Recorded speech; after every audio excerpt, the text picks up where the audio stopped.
Hey there, guys, and welcome back to the Travis and Damian podcast, episode 124. You can listen to us on Spotify, Apple Podcasts, Google Podcasts, YouTube, and more. Today, we're talking about Xbox Activision Blizzard, the PlayStation 5 Slim, Super Mario Bros. Wonder, Sonic Superstars, Marvel Spider-Man 2, and more. But today, we will be skipping our recent activities because our recent activities have been on Mario, Sonic, and Spider-Man 2. So let's first dive into the news, starting with the Princess Peach box art has been updated, and her face has caused some controversy when this first started. A lot of people were talking about it, which was kind of funny. I think that at that point, people were like, oh my God, like Mario fans, we got like so many different interpretations of Mario with Mario RPG, Mario Wonder, and then the Mario movie. And then they changed the box art and then everyone started losing their shit. So, I think it's okay. It's kind of grown on me. Obviously, it is a little jarring compared to what we had before. But, giving her like different expressions and sort of making her look different, I think is all fine and dandy. Yeah, I don't know what's up with the whole, it's always the faces, bro. But yeah, I think it's fine. I think people, got super overboard. It's like, she doesn't look, feminine enough, or she doesn't look like all this other bullshit. It's probably because, Peach had, the same face for, forever. Mm-hmm. So seeing it change might be a bit weird to people, mostly because it's they're trying to make it look like the movie now because the movie sold really well. But, I don't know. That could be part of it, but I don't know. I think it looks fine. And even if you don't like the face, she still looks the same in game. She still has the same face in game, so it's fine. Again, I know people just, do not change a lot of time. I think it's good for her to have different expressions and stuff because, again, I felt like she has the same expression in every game. So yeah. I think it's fine. But yeah, not much else there besides people getting mad. Okay, welcome to the Spider-Man debate. Oh boy. All right, so next we got really big news. So maybe we could stop talking about this every time. So Xbox has finalized their purchase of Activision Blizzard. So now they own Activision Blizzard along with King as well. So the people that make Candy Crush and all that. And yeah, they just own a bunch of stuff, all the Blizzard IPs. A bunch of Activision stuff, so Crash and Spyro included, which is weird because they were PlayStation to now just Xbox. It's a crazy time, but yeah, that's it. They now own them forever. No more legal disputes. This is just how it is. And some people are saying even I to an extent it's should they have all these IPs because it is a lot. Yes. The more you think about it, but I think. Hopefully it'll be fine. I think it's hard to talk about because it's I think it's okay that they own Activision Blizzard because they were kind of into shitter anyway, and maybe with the leadership of Microsoft they could be a bit better. But I also understand how people don't like the idea of all these big companies buying every other studio ever. That's why I wasn't that big on people Sony should buy Capcom or Sony should buy Square Enix and stuff. I think it's still good for these bigger developers to be solo and to do their own thing, because I feel if everyone just owns everything and it's only 3 major players, that's just not good for anyone, so yeah. So I understand how it could just make a bad precedent going forward and stuff, but in terms of this deal, I feel it was it was just kind of delaying what was going to happen anyway. It was going to happen, it just took a while for it to occur. I just want good Blizzard games, so hopefully this is gonna work. But yeah, again, the future is kind of uncertain with this. We're gonna see how much of a snowball this really has for the rest of the industry now that it actually happened.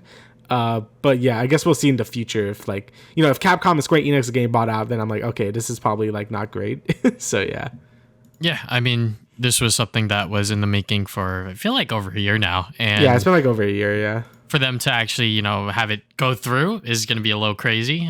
Some people may think that this is a monopoly. Obviously, Activision Blizzard are such a big studio that they own Call of Duty, that they own Overwatch, that they own a lot of these big franchises that a lot of people love, and they make a lot of money. And Xbox seemed to be keen on being consumer friendly and keeping the games, multi-platform and everything like that. So good on them. They own Mojang. They have Minecraft. They could have easily made that a PC Xbox exclusive, but they did not do that because they are smarter than that to do any sort of shenanigans like that. But I feel this move is okay. Obviously, we're going to have to wait and see, maybe 5-10 years down the road, how Microsoft may change their thought process and start making certain things exclusive or whatever the case is.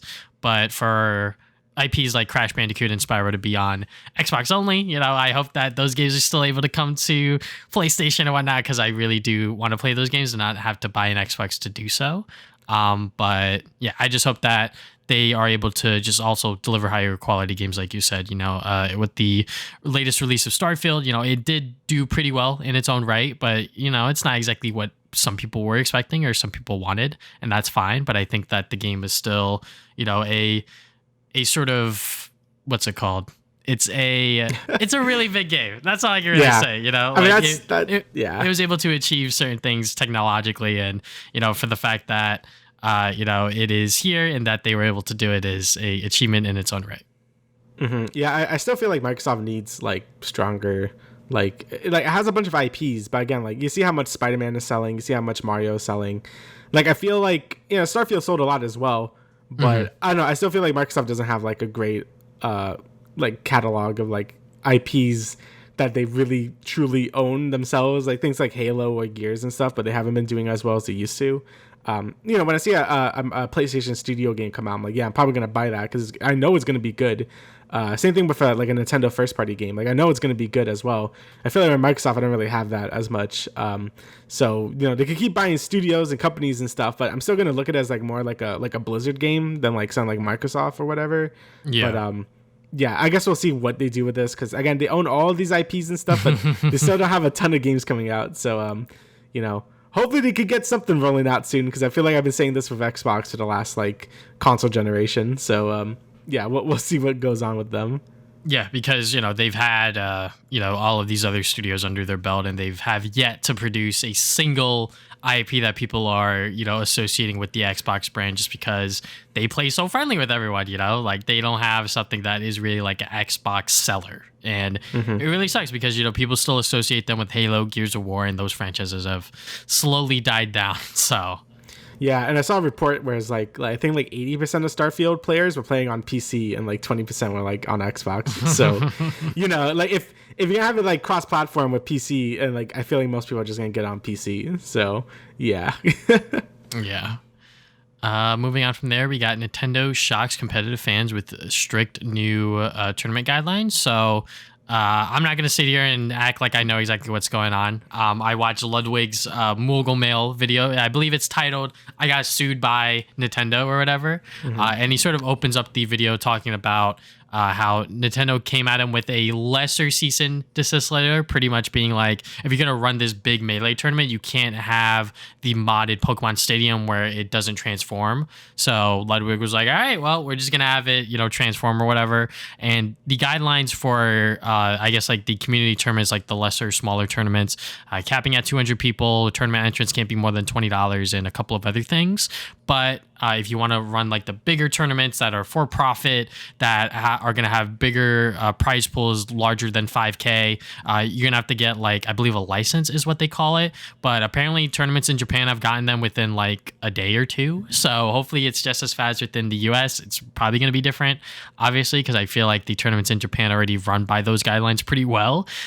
Most of the tournaments within the US go for profit, and they are overcapped at, you know, well over 200 people. And, you know, tournament entries just to even watch it are, you know, pretty expensive, because I've gone to a few in other states, so I think I would know a little bit about it. Yeah, it's like pretty bad though. Like I feel like this does kill like a lot of just like anything you want to do with Smash, like for like bigger tournaments and stuff, right? Because it's like obviously the more than 200 people, I think there was something like you can't even sell food or anything, like you basically can't make like any money. And like I think the prize pool could only go to like $5,000 or something. Well, that's in euros, so probably a little higher, like that. But yeah, it's pretty awful. Like I feel like anyone that actually want to make a big professional tournament, you just kind of can't anymore. Else Nintendo would just like kind of kill you. Same thing if you want to make any money off a Smash tournament. I feel like it barely like covers the cost of like getting the flight and hotel and all that shit. So it's really bad. And I don't know why Nintendo is always so keen on doing this shit.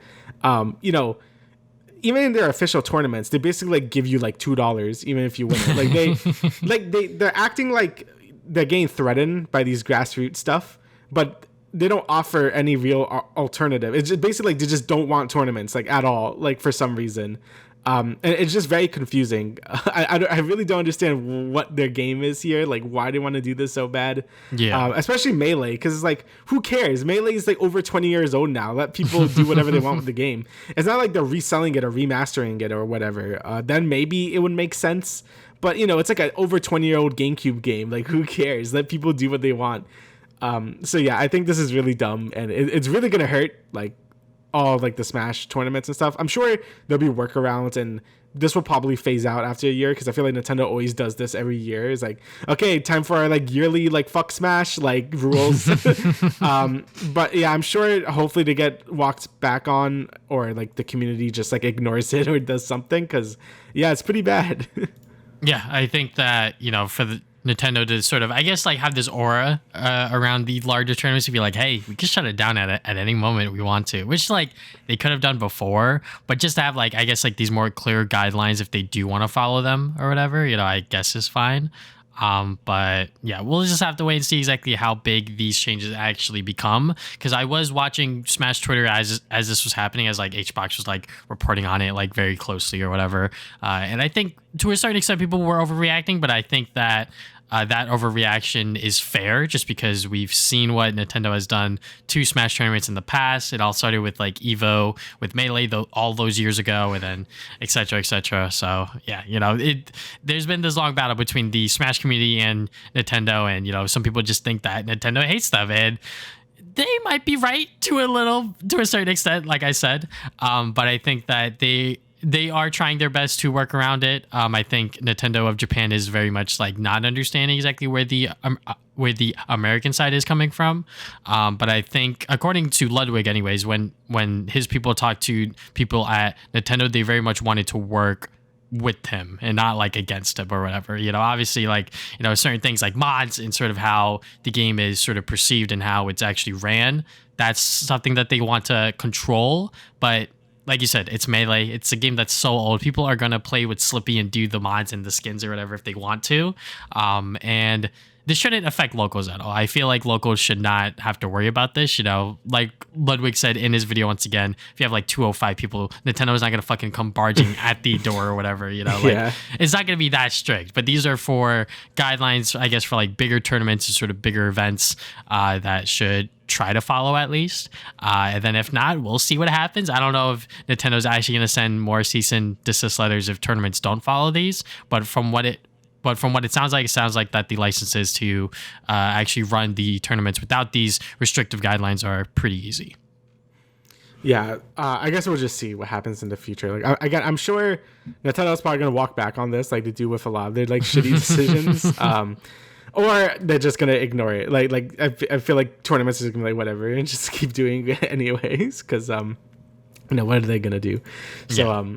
I guess we'll see how this all pans out, but. I have a feeling it won't stay for too long. Yeah, because if people want to play Smash Brothers, whether it's Ultimate or Melee, they're going to play it. And if they want to have, competitions or whatever, it's going to happen. Yeah. All right, so next we got some weird news for the PS5 Slim. So its optional disk drive needs to be connected to the internet to pair it to a console. So it kind of like defeats the whole purpose of like having the thing, because the whole point of having the disk drive is so you don't need like any online. You could just play whatever game you have or whatever. Even though it doesn't really work for a lot of PS5 games because you're gonna have to like download it anyway. Like most discs just act like a download key anyway, and you gotta like keep it in there if you want to play it. It's really dumb. But this is like an extra level of it being dumb, where it's like, yeah, for the disk drive to even work, you need the internet to even make it work. So yeah, rightfully so. People are getting mad about it. I think I think a lot of companies just really wants to phase out physical media at this point, because it probably costs too much to like even worry about it anymore, because a lot more people just buy things digitally, or people stream things now. That really the only people buying physical stuff are mostly collectors that care about stuff, especially like movies and stuff we'll talk about later. But for games, I think there's still a sizable audience that buys games physically. So I feel like doing it like this is just like really dumb, and I feel like Sony's just kind of missing the point of why people like wanted the disc drive to begin with. So yeah. I mean, the disk drive isn't required to have it on at all times with the internet. It's just for the initial setup. Yeah. So that does suck still. I think that for them to, I guess, like activate the function of the disk drive, it needs the internet to, I guess, have like a software update or something like that. I don't know if I could techno jargon or whatever, but that's what I'm going to assume, is that when you have the digital edition, you don't have like the disk drive functionality. So when you have it and you plug it in and you do that, whatever internet connection required needed, it's going to do that update and then it's going to turn the disk drive on. But after that, you don't need a internet connection. So I think that, you know, some people are overreacting and some people are not interpreting it the correct way.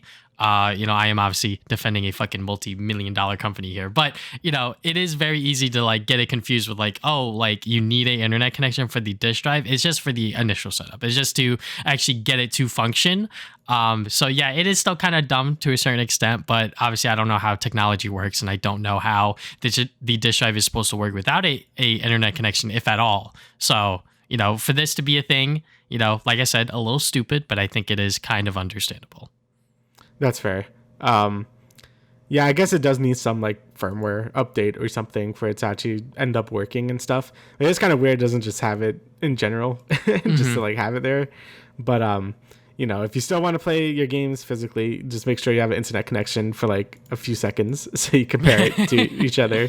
Yeah. Again, it still sucks for a lot. You know, we've been hearing a lot more stuff with the basically physical media like going down the drain for a lot of people.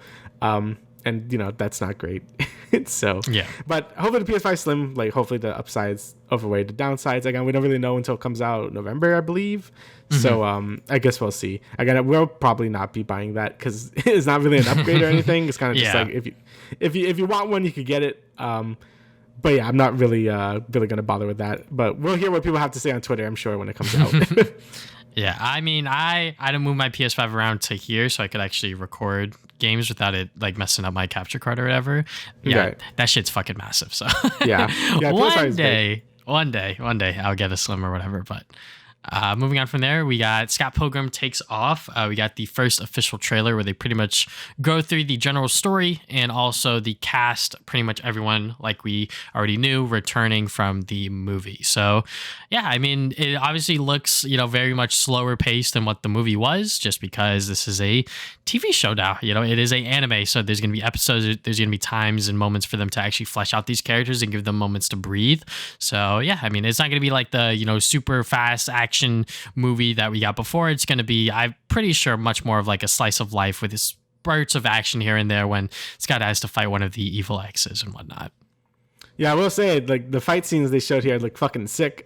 So that looks really good. I mean, they said the fight scenes were going to be, like, basically where, like, the budget went. So, like, I could tell already just from this trailer. That looks really good. Again, I'm still very impressed with the art style and how well they were able to capture it for the anime. Like, it basically looks perfect, like, just animation-wise. And just seeing these fight scenes, you know, gets me very excited to see, like, how it's all going to unfold and stuff.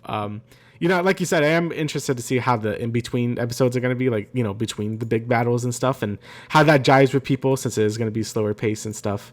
And just see how well the voice acting also carries over from, like, you know, these actors to, like, live, or from these actors to animation and stuff. We'll see how well that translates over.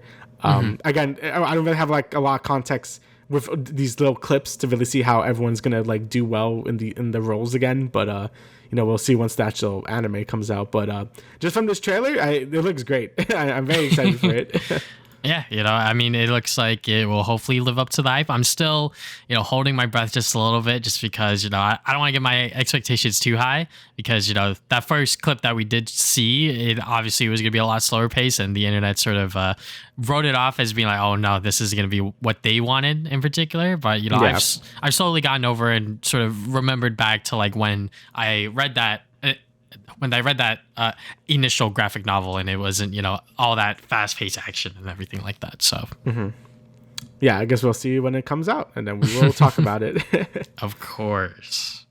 All right, so next is the thing I was kind of alluding to. So yeah, Best Buy is going to end DVD and Blu-ray disc sales. So when they first announced this, it was kind of like weird because, like, we're going to just stop selling physical media. It's like, what does that mean? Does that mean games as well? And then Best Buy was like, no. So yeah. Best Buy will still be selling physical games. I don't know for how much longer at this point, but they still are selling physical games. This is just ending Blu-ray and DVD sales. And like I said before, I don't really know many people besides you that actually buy DVDs or Blu-rays anymore.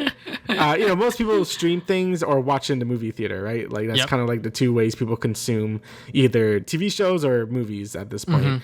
I don't know. Obviously DVD sales were gigantic in the 2000s. Like, that's how like most movies made like their money back. But that is just not the time we live in anymore, where DVDs are basically like non-existent, and Blu-rays are mostly for collectors at this point, where like, to get the box set or whatever and just to have it. So it makes sense. But it's still bad because there's a lot of times where you want to watch a movie or a show and it's like, okay, it's on Netflix, right? I'm gonna watch it on Netflix, and then it's like not there, and then you have to look through like thousands of streaming services just to find it's on like Peacock or some shit. Like, it could be really annoying. So it's still handy to have the DVD or Blu-ray of a certain movie or TV show you like. So obviously, ending physical media for movies and TV shows is still just as annoying for games. I'm just sure like most people won't be as bothered about. I feel like gamers are more loud about this stuff in general.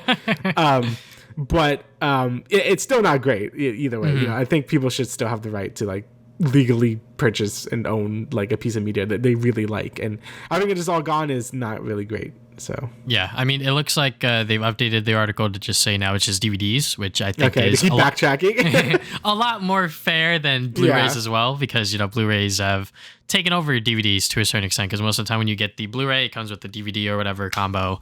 But yeah, I mean, like you said, I really am like one of the only people in our friend group that really still buys like physical media like that. And I did a whole paper in college about society and media and sort of how it's changed over the years, and I did research on like how the movie industry and like movie theaters and everything like that. So like you said, you are 100% correct in the fact that DVDs used to be a big reason why certain movies were able to take a loss in the theater and then make most of it back through the DVD sales and like physical media. But nowadays, that's like, that never fucking happens. Like, that will never happen. Like, Scott Pilgrim versus the World, when that came out on DVD / Blu-ray, that was like a rarity where it actually did make a lot of its money back that way. But other than that, I don't think there's been a movie as of recent that has done that. And I think that them pulling out of DVD sales is understandable. I mean, for the most part, people who still buy DVDs are like old people, because they don't understand like Blu-rays, or like they don't have a Blu-ray drive, or like they don't care enough, because they're like, oh, it like still looks the same with like, their aging eyes, if you will. So, they won't care about like what's the difference between a DVD and a Blu-ray, because most people our age will notice like the clear difference. Like a fucking DVD looks like shit. Like it does. Yeah. So when you get a Blu-ray, it does look a lot more clear. It's in HD, and obviously a 4K is even better. But for them to stop selling it, for one of the biggest electronic giants to stop selling DVDs, is massive. I mean, people were causing a fuss when they stopped selling music, but I think music is a little more understandable because people are literally streaming music everywhere. Like, no one really buys physical CDs or whatever anymore, unless it's for like the one album that they really, really enjoyed, or like the one artist that they really, really like. Like Taylor Swift is single-handedly carrying that fucking side of the physical media music business, because every single time she comes out with an album, 20 vinyls, 20 different versions of like the CD, and people will fucking buy them. But other than that, other than her, there's no one else within the industry that can really push those kinds of sales. But going back on track with the whole Best Buy thing, for the biggest electronic giant to stop selling DVDs, it is what it is. I think that it sucks, but that just means people are going to have to look at other places like Amazon, Target, Walmart, other retailers to buy these things. And Best Buy, like I said, biggest electronic giant in the US, just to not have them anymore, it's going to suck. And it's going to cause a lot of problems for those retail workers. So yeah. I mean, I don't think Blu-rays will probably go away ever, because, people like to own or have collector's editions. Same thing with like vinyls and stuff, because vinyls are like pretty and like, like, oh, I own this. But, things like DVDs and CDs, like, is just like, I don't know if they have like too much of a place anymore. Again, it still sucks, but yeah, it's just like I don't remember the last time I even like boot up I'm gonna boot up a DVD, so. But yeah, it still is unfortunate, but it is what it is, and hopefully Best Buy doesn't like take away more physical media, because that is a growing concern with a lot of people, with games, with movies, with everything. So hopefully that doesn't happen. So yeah. Yeah. So we will move on from there and talk about Loki season 2 before we get into the triple threat of video games we have been playing. So, Loki season 2 episodes 2 and 3. Stuff is really ramping up within these 2 episodes, especially episode 3. I literally watched it today because I was very tired yesterday and I fucking fell asleep while watching it. But I'm glad I went back to it and continued watching episode 3 because episode 3 really does just set up that fucking Miss Minutes is a evil son of a bitch. She is she is no fucking joke. She does not give a fuck. She's down bad. Yeah, she's also down bad. She's just straight up psychotic. But I also think that the new variant with Victor Timely, and sort of having that character sort of play a role into the story now is kind of interesting because he's just like, I think I'm supposed to be this thing. I did create the TVA. I think I'm supposed to do this. I think I'm supposed to do that. So, seeing him try to navigate that as, they have already messed up the timeline by like influencing him with the whole dropping the book and everything. But yeah, Damian, what'd you think of these 2 episodes? I know I kind of just skipped over episode 2, but. Episode 3 was really good. I think episode 2, I was like super confused in the first time. I'm like, who the fuck is X5? and I was reading like some people were like, yeah, who was this guy? I think he showed up in like the very end of like episode like 1, but I wasn't really paying attention to that. And yeah, because they spent like half the episode like interrogating this guy and like, where Sylvie. I'm like, did I miss an episode? Like, what happened here? But yeah, then you get more context later. So like, yeah, he knew where Sylvie is, but he just decided like not to do it because they were gonna bomb all the other timelines anyway. So he didn't really care. So he was just living on the sacred timeline. So I'm like, okay.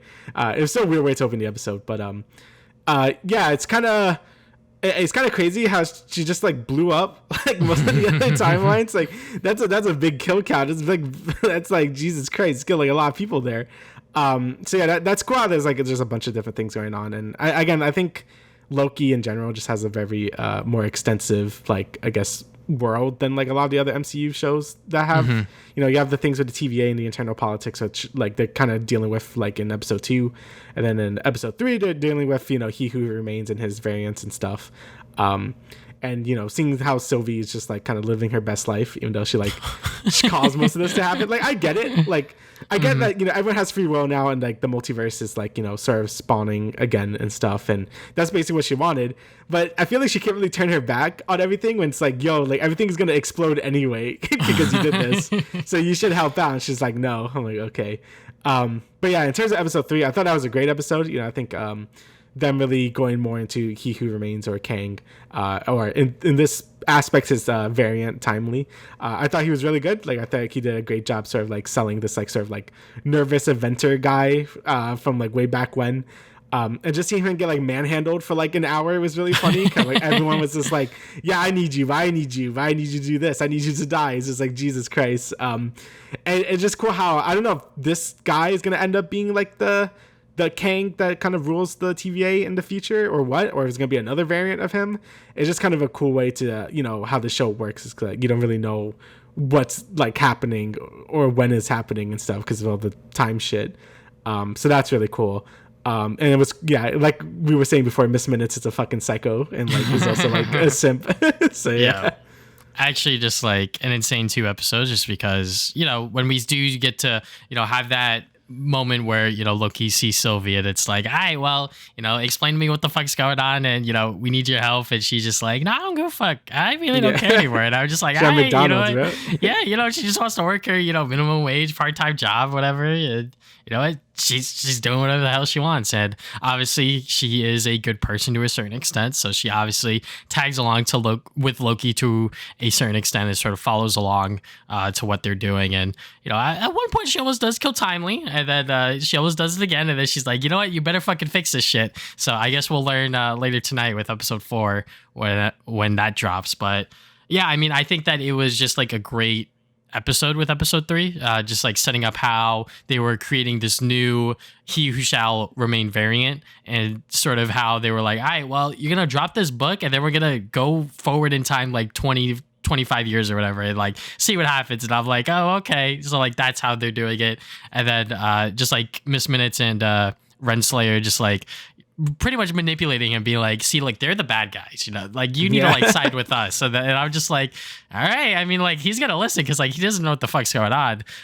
But you know, just like those character moments and sort of like those scenes with them just like talking it out and sort of him going along with it, but also sort of skeptical about it because he was asking like a lot of questions of like but like, why aren't you with them, and sort of everything like that. So I really do like the way that this show is presenting this new sort of variant of Kang, if you will, and sort of how it's all playing along in the grand scheme of the show.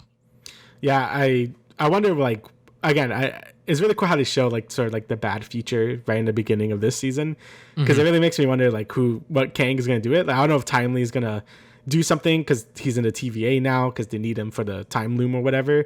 I wonder if like that's going to play into it and like how he gets control of the TVA or something. So it's going to be interesting to see how that all unfolds and stuff. Also, it's just cool because I feel like Loki's kind of like the only thing post Endgame that's sort of like advancing the plot for like the multiverse stuff. You know, like I loved Guardians 3. Like Guardians 3 is amazing. You know, No Way Home and stuff. Like they all dealt with some multiversal stuff. Well, not Guardians 3, but you know, like things like Multiverse of Madness and Quantumania. Like they had some of this stuff, but I feel like Loki's really like the only one that's really like getting into it. You know, like okay, like how does this work? Or like you know, all this shit. So.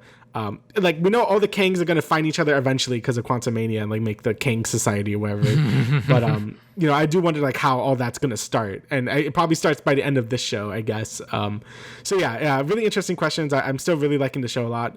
I'm really interested to see like what the fuck is gonna happen. I mean, Renslayer and like Miss Minutes are just like stuck at the end of time, so I know they have like Miss Minutes has something she's gonna do over there, but I guess we'll see because yeah, things are really interesting, and yeah, I can't wait to see more. Yeah, you know, just the show has been living up to our expectations, I would say, and I cannot wait to see where it goes from here. You know, I hope that it is once again able to stick that landing, and like you said, this is one of the only shows that's really like advancing like the multiversal time stuff and giving the viewer like a really just like not just like great, you know, sort of MCU show, but also just like a good show in general. Yeah, all the acting is really good as well. Like I think everyone's doing a great job as well. Like, I think all the MCU moments like land a lot better than some of the other ones, just because I think like the like Mobius and like Loki's like relationship is just very fun to watch, and it just feels more natural whenever they do it, right? Yeah, like, I mean, I don't mind as much as other people's like that just happened, or, you know, whatever. But you know, I think when they do it, I think it's fun. I like both of them. So yeah, because you know they're both quirky and wacky characters within their own right. So that when they're both trying to work with each other, sort of figure shit out, it's a lot of fun. So yeah, I really like that dynamic. So. All right, so now we got that out of the way. Let's get into the. Sorry, we've been rushing through this shit to get to here. So let's talk about. Do you want to talk about Sonic or Mario first? Let's talk about. I guess we're just talking about Mario first because we're not too far into it. So yeah, so I'm only on, I believe, the second world so far. Yeah, same. I got to like I guess like the middle part, and then I went to like the cloud area or whatever. Yeah, and I played a little bit more this morning to get my thoughts more out there or whatever. But yeah, I mean, this is like a really refined, just like 2D Mario game in general. Like I'm so glad that there was just such a big gap between Mario U and this game, because it really let the, I guess, team behind the scenes and like the devs just like really take their time and figure out like, all right, how can we like innovate 2D Mario again? And like they've done it, like they've taken a lot of things out that really made it sort of archaic, like the timer, the points, and other sort of things in there that were just like there, but they were there because of like tradition. They weren't really there to like enhance the gameplay or whatever. And then now we got like the new power-ups, the badge system, the worlds, like everything looks so colorful and so nice to look at. And I just really enjoy my experience with Mario Wonder so far, and I cannot wait to really jump back into it, whether it's by myself or with my girlfriend, because I really did start playing the game with her at first for like the first 3 hours, and I only started playing by myself this morning. So yeah. So yeah, I love it. I also have done the first. Well, okay, I haven't finished the second world yet, but I've done. There's like a lot, like a lot of levels. So there was like a secret exit in the first like world that brings you to like the special world and shit. That I didn't even know of. I went back to like sort of get some collectibles and stuff, and I'm just surprised how many levels are in each world. It looks like World 2 also has a bunch of levels as well. And let me tell you, those special world stages are pretty. One of them is pretty hard. So, but yeah, I just going back to it, like I just love everything about it. Like, obviously the presentation is sort of like the first thing you notice. Like the game looks really good. Like compared to New Super Mario Brothers, where like all the characters have like no expression. Like it felt really safe at this point. Like I don't know, the art style didn't really do anything for anyone anymore, right? Like it looks good on Wii. It looks good on DS, and it was okay on Wii. But after that, people were just kind of sick of it. This Mario is so expressive. Everything has a really fun animation to it. All the enemies like react to things you're doing. Like if you stomp on a Goomba, the other one will like panic and shit. Like like all of the animations and just art style look really good, and it just makes playing the game like feel even better. Obviously the controls are really good. Like the game like feels really good to play. And obviously the Wonder Flower is really fun. Like every stage of Ravi feels really unique and stuff. Like I don't feel like a lot of the levels feel generic at all. But then the Wonder Flower just takes things to like an even higher extreme. Like things change. Like you got like music like levels. You have like things falling from the sky. You got some like you transform into different objects. Like there is just a bunch of things these Wonder Flowers could do, and it makes every level feel very memorable and super fun to play. And I'm just like constantly impressed with every level I play. Because like, yeah, maybe like some, like I know some people say the game should be a bit harder or whatever, but I'm okay with having like more creative level design and stuff as long as it's like fun, right? Like, I mean, that's why I like Kirby. I feel like Kirby has like a lot of interesting stuff going on, even if they're not like the hardest thing in the world. And I think that's fine, because I do think the game provides some challenging levels, like the special world levels are, you know, they do get pretty challenging, and I think those are fun as well. And in terms of the new power-ups, I've only done 2 of them. I'm sure you did as well. The Elephant Mario and Bubble Mario. Bubble, yep. I like both a lot. You know, I think Elephant Mario is really fun, but it's more basic than I thought. It's basically you're bigger and you have a trunk, right? Yep. But it's still fun because you're an elephant. Yeah. And it's cute. And it's cute, I guess. Yeah. You know, you can shoot water out of your trunk, and that's cute and stuff. You can like water plants. And Bubble Mario is like, I actually like it a lot because it's like, it's basically Fire Mario, but the bubbles kind of home in on enemies, and you can use the bubbles as platforms, so you could do some really crazy stuff with that. And I think that's a really fun power up. But yeah, the game is just really good. Oh, I forgot about like the badge system is also like sick. So like the badge system, there's like a bunch of different badges. Right now, I've mostly been sticking with the parachute cap because that one's like very good. Yeah. But basically, it changes the function of something, right? So you equip a badge, and sometimes you could get like the parachute jump. There's one that could give you like sort of like the Luigi jump as well.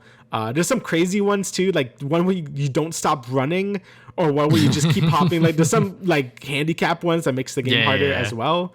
I think the badge system is great. It really adds like a new layer of like replayability and how you want to approach each level. It's like, oh, maybe this badge would be better for this, or this badge would be better for that. And I think it's a really cool system. Basically everything about this game is really fantastic. So yeah. Yeah, I mean, it's hard for us to really find complaints only, so early on. And I think that the fact that every single level has the wonder effect that literally changes the whole level and sort of how it's played. And, sometimes you might have to go super fast to like get the wonder seed, or sometimes you have to like really like figure out within its time frame, or maybe there is no time frame to really figure out like, how am I going to get this wonder seed to go and stop this effect from happening? And, the fact that they really went out of their way to make every single level so unique and sort of have the level design be so amazing. And then on top of that, add these crazy effects that just happen in the random time of the level that you don't have to do necessarily, but when you do it, it's like, oh, okay, now like it's a completely different thing. You might be like running on the walls all of a sudden or whatever. So yeah, there's a lot of great things that Mario Wonder does, and I think that on top of that, the fact that it is like at the same price as like Mario U Deluxe is kind of like strange, because it's like, okay, yeah, maybe Nintendo should now like knock that game's price a bit, just because this game really does feel worth the $60 price point, and with the multiplayer aspect, because I did get to play that, like I said, it does actually function really, really well. Now, you guys do share lives, so that is a little bit of a bummer. So when you both die, you lose 2 lives. But what happened? Okay, I didn't know. Yeah. So like what happens is that when one of your players dies, right, they become a ghost, and if they're saved within those, I believe like 5 seconds, they will not consume a life. But I think afterwards it might. I don't remember exactly, but pretty much like you are able to stock up on lives, and like even if you lose lives, you can always buy more lives at the shop with the purple coins that you get, which which like I'm glad that there's not like too many collectibles within this game to make it feel like super overwhelming. Like there are still like those big purple coins that you can find, but like other than that and like the Wonder Seed, like there's not a lot else that you could really find and like explore or whatever. There is no time limit, like I said, but the fact that we're just in and out of these levels super duper fast, so you could go and get to the next one or whatever, is a lot of fun. But yeah, like we said, we're still like pretty early on, so we don't have a lot of impressions with it. But I will say that the multiplayer is like very, very, very good. Just because like after playing Sonic Superstars multiplayer, I was like, okay, yeah, like this is how like a fucking platformer multiplayer is supposed to function, where like it's very clear like who the camera will follow with like whoever has the crown, and it's not always the first player. Like if the first player sucks dick, like they're gonna lose that crown, and then it'll go to whoever is like ahead or whatever. So it is like a lot of fun to go and see that like they really took the time to like make sure that like both the single player and the multiplayer experience are both fun. And if you're playing by yourself, you could still play with your friends in a way with like the ghost mechanic, which like I've seen on Twitch streams, like people just like use it as a way to like, oh, like your friend dies, and like if you're playing online with them on that same level, you could save them. Same thing with the ghost mechanic. So it is like pretty cool to see like how they've implemented multiplayer online, but not really. Yeah, I've heard like really good things about like the online, where it's like you can play a level and you have all these ghosts with you and shit. But sometimes these players can like sort of like help you. Like you like jump on an area, like this is what the secret is and shit, and you guys, it's like some like Dark Souls shit. Like it's pretty, it's kind of cool actually. Having these players like help everyone else out. Like I guess it like brings a greater sense of community, I guess, where you can't talk or anything, so you have like sort of like mime everything you want like this person to do. So I think that's pretty cool. I mean, I would prefer it if there was like normal online multiplayer. Yeah. But Nintendo's weird with this shit, so whatever. I do know you can't like troll each other anymore in local co-op, but you can't pick people up and just yeet them off a cliff. Yeah, there's like zero collision. Like you can't really do like any like troll stuff, because I feel like for some of these levels, especially if you were to like run into each other, or like if you were to like pick each other up and throw each other off, there would be some fights. But because you guys share lives together, that's not really something that you should do anyways. And also with the whole like ghost mechanic as well, you don't really die. You just have to like chase after the other player, which like they can't be a dickhead and just like keep running and like not save you or whatever, but yeah. That's about it. Yeah, I think it's actually good for people with either people that are not too experienced with video games, or people not too experienced with just platformers in general, not to have collision, and you're basically just helping each other out the whole time. Because when we were kids and playing like Mario Brothers, we would just dick each other over the whole fucking time, and it was funny, but it's also like you couldn't get anything done because you were just like killing each other. So it's nice that they have this mode where it's like you can just play together, like just nice, and you can just do the level together. I think that's pretty good. So yeah, honestly, the game is just great. I think it's definitely worth the 60, even just from like just playing like only like 2 worlds. Like just the quality of it alone has been super impressive. And I guess this is what happens also when Nintendo, because Nintendo's like, oh yeah, we didn't have like a deadline for this game. We kind of just like did whatever. Like we just did whatever we wanted. And it shows. Nintendo releases games usually when they're ready. Like I mean, honestly, like 3 Game of the Year contenders come from Nintendo this year. Like Zelda, Pikmin, and Mario. It's insane. So, yeah, the game is great. I can't wait to play more of it. I really want to see more of the levels, more of the gimmicks, and just see what else is, over there, I do think the only downside I have is the boss fights are a little lame. Like, I do... Yeah. Like, Bowser Jr. apparently is the only boss fight the whole game, so I think obviously you probably fight Bowser at the end, but I do think it could have been a little more creative with the boss fights. Like maybe some random enemy eats a wonder flower and something happens or whatever. Yeah. But yeah, the boss fight just being Bowser Jr. is a little lame, but that's just like one really side nitpick. But besides that, I think the game is fantastic. So yeah. All right, so now let's talk about a game that isn't as fantastic. Sonic Superstars. Obviously, I was kind of looking forward to this game because I bought the fucking Hype Lane shirt from New York Comic Con when I was there, because I was like, fuck it, why not? I'll wear it on the podcast. And then the game came out, and then I was like, okay, you know what? I got through that main adventure. That was pretty fun, pretty solid, pretty good stuff, It doesn't exceed Mania, but it doesn't take a step back either. It very much is just like a classic, just like Sonic game, if you will. And then we get to Trip Story, and I'm just like, okay, why the fuck are we replaying the whole game? And like the level design is just more bullshit, where they have more bottomless pits, more obstacles, more hazards, and then just like the ending boss. Okay, yeah, you know what? It is cool that it is different, that it is Fang, but why does this boss just like have a random, just like multiple one-hit KO moves? Like what the fuck is going on here? And I haven't played the last story yet because I got so fucking burnt, and also Spider-Man 2 came out because I was just like, okay, let me actually play like a good game here. But yeah, I mean, like I think Sonic Superstars, before I went into like I guess like the post game features, it was like a pretty good like 7 out of 10 Sonic game. And now it's like leaning more towards like a 5 or 6. And I wonder how last story is gonna go, because it might even knock it even further. So I guess I'll start with the positives, and that is like basically like the main game. You know, first I think Sonic controls really good. Like I have no issues with it. You know, also we're not big classic Sonic fans, so I can't be like, oh, he moves like you know, heavier. like the physics are like a little. I mean, I will say like the momentum doesn't feel as strong. Like like I have to do like the spin dash, but even then, like it's not enough speed. I have to use springs. Springs are a lot faster to me, like for me to like get up slopes and whatnot. Which I'm just like, why can't the spin dash do that? Like that was just like the biggest like thing with me when it comes to the physics. But other than that, like the gameplay's fine, and I tried every single character, so you know they all control how you would expect. So I will say the spin dash does feel very weak for some reason. Like I feel like it doesn't give you enough speed. But that's about my only major like issue with the controls, I guess. Like all the other characters control well. Amy, I really liked, you know, her double jump. Also, I guess spoilers, because I already said Trip, but yeah, you play as fuck Trip. it, whatever. It's a 2D Sonic game, it's fine. But either way, Amy controls great. She has her double jump, and I think the double jump is great. She has her hammer. Apparently she plays like how she did in Origin Plus, but we didn't play Origin Plus, so I don't know. Tails also controls basically how you expect. He could fly a lot longer than I think he normally does, though, because I'm like, oh, you could fly for a while with Tails. But he controls good as well. I know Knuckles is a little controversial. Like apparently, like some people say he feels heavier, or he doesn't feel as good as he did in the Genesis games. But then people were saying, like, no, he controls exactly how the Genesis games are. I don't really know, but he was probably my least favorite character to play as. He did feel a bit slow gliding and climbing and stuff, but like people did a side by side with him in the Sonic 3, and apparently it's the same. So I don't really know. Then you have Trip, which is just like Knuckles and Amy, but like better, because she could double jump and she could climb walls. So yeah, Trip was really fun to play as, but. Before we get into like other stuff, I think the main stages were all pretty fun. They all had like pretty fun gimmicks. Like some of them might be a little more annoying than others. But I think they all do enough to be sort of different from other Sonic zones and stuff. Obviously, you have like your Casino Night zone. You have your Eggman base zone. But for the most part, I think they were pretty fun, and the gimmicks were like not too obnoxious or anything. And I had a good time with them. My major complaints kind of start now with like the boss fights. So. Like excluding the final bosses, which we'll talk more about in depth because they're awful.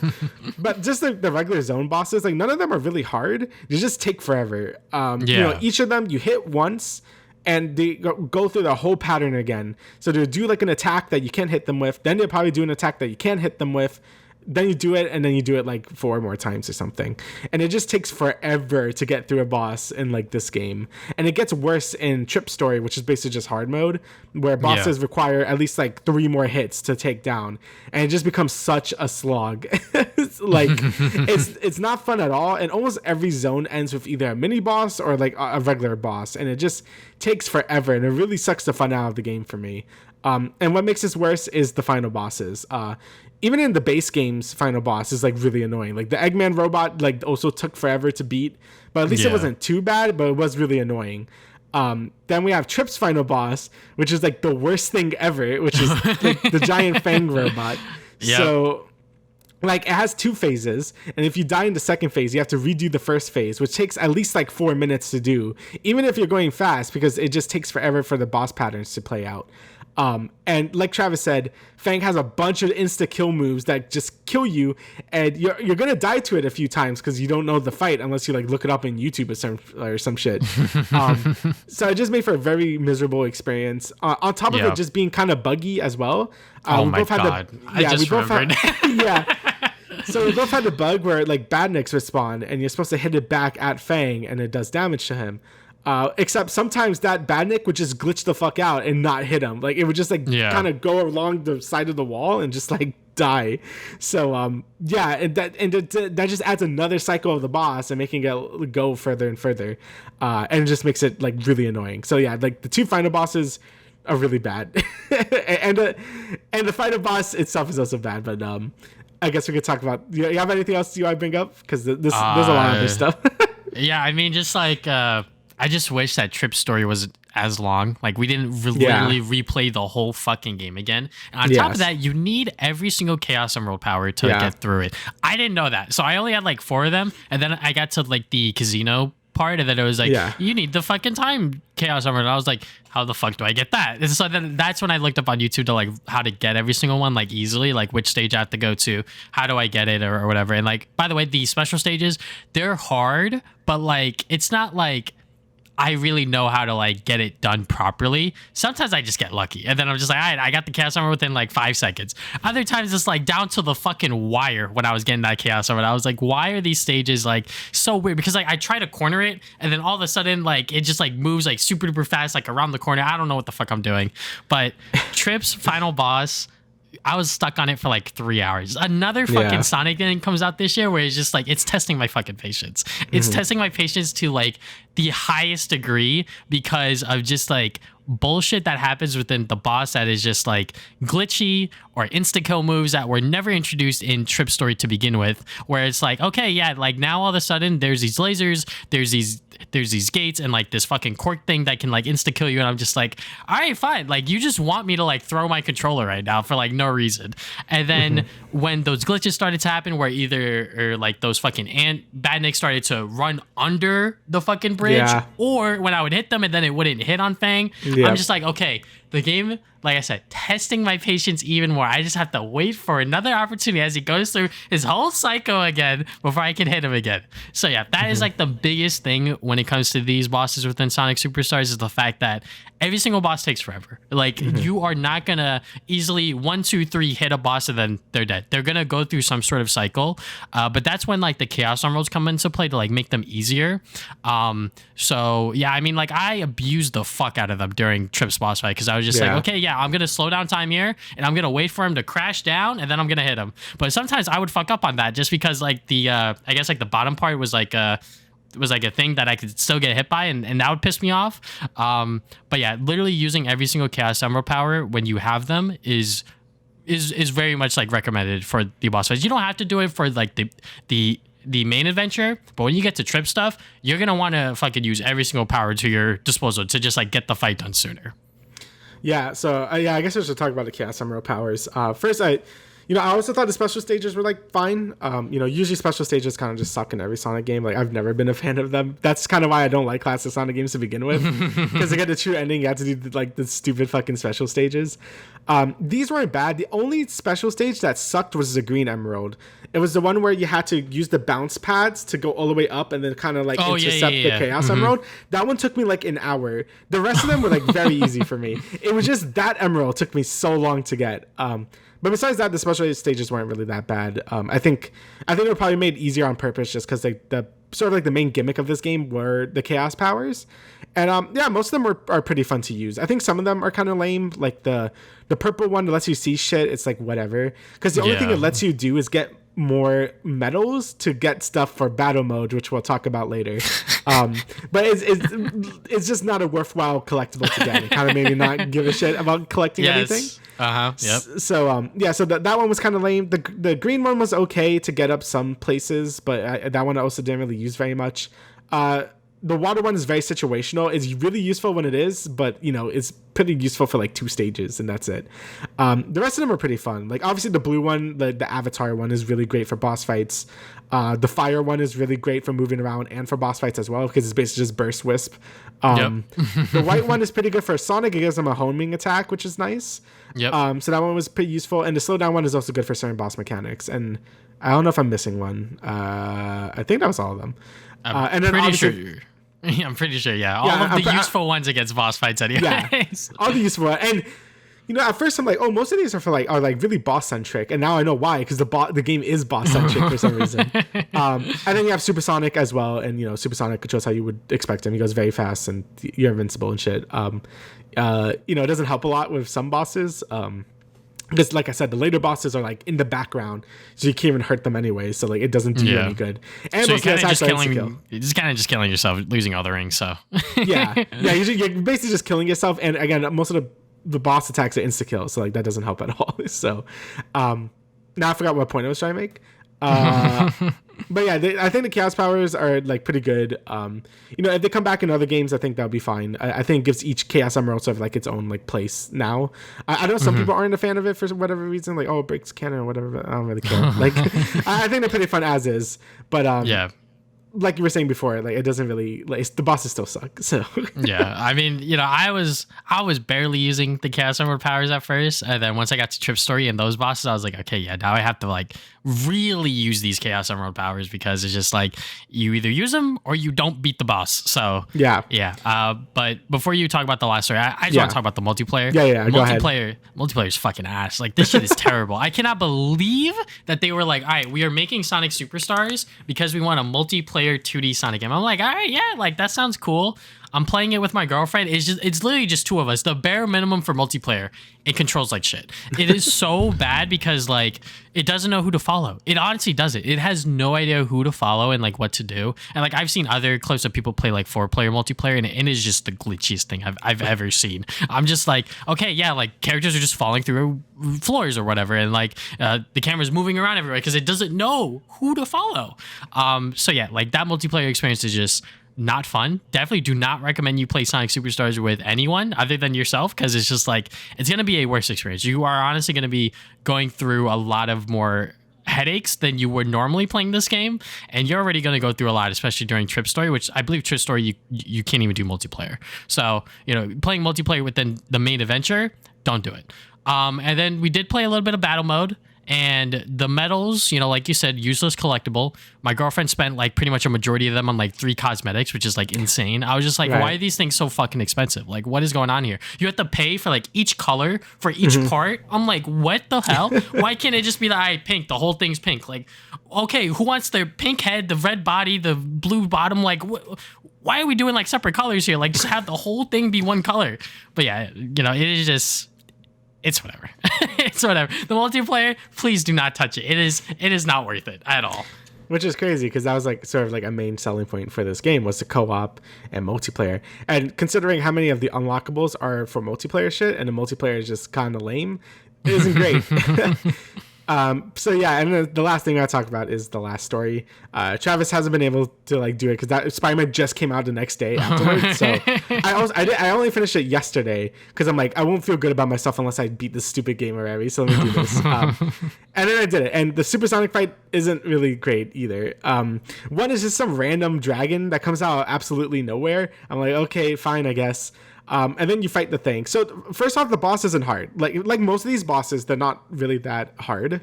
It's just like it wastes your time. It's like a 10-minute fight for no reason. And the hardest part is RNG. And what I mean by that is the boss would do a bunch of attacks. So you're like in this sort of like 3D part where the boss is in the background and you're like flying around like sort of in a 3D space. And you basically have to avoid the attacks, which don't even do damage to you, and like you don't even lose rings when you get hit. So it's just I don't really get the point. But the whole point is it wastes your time, and you have to get rings, right? Because ring energy goes down when you're supersonic. So there's rings that slowly fall from the sky, which doesn't really give you much. What you really want is your friends will show up and sort of fly across the screen, and they drop a shit ton of rings. And if you touch them, you get a bunch more rings. So you're basically good.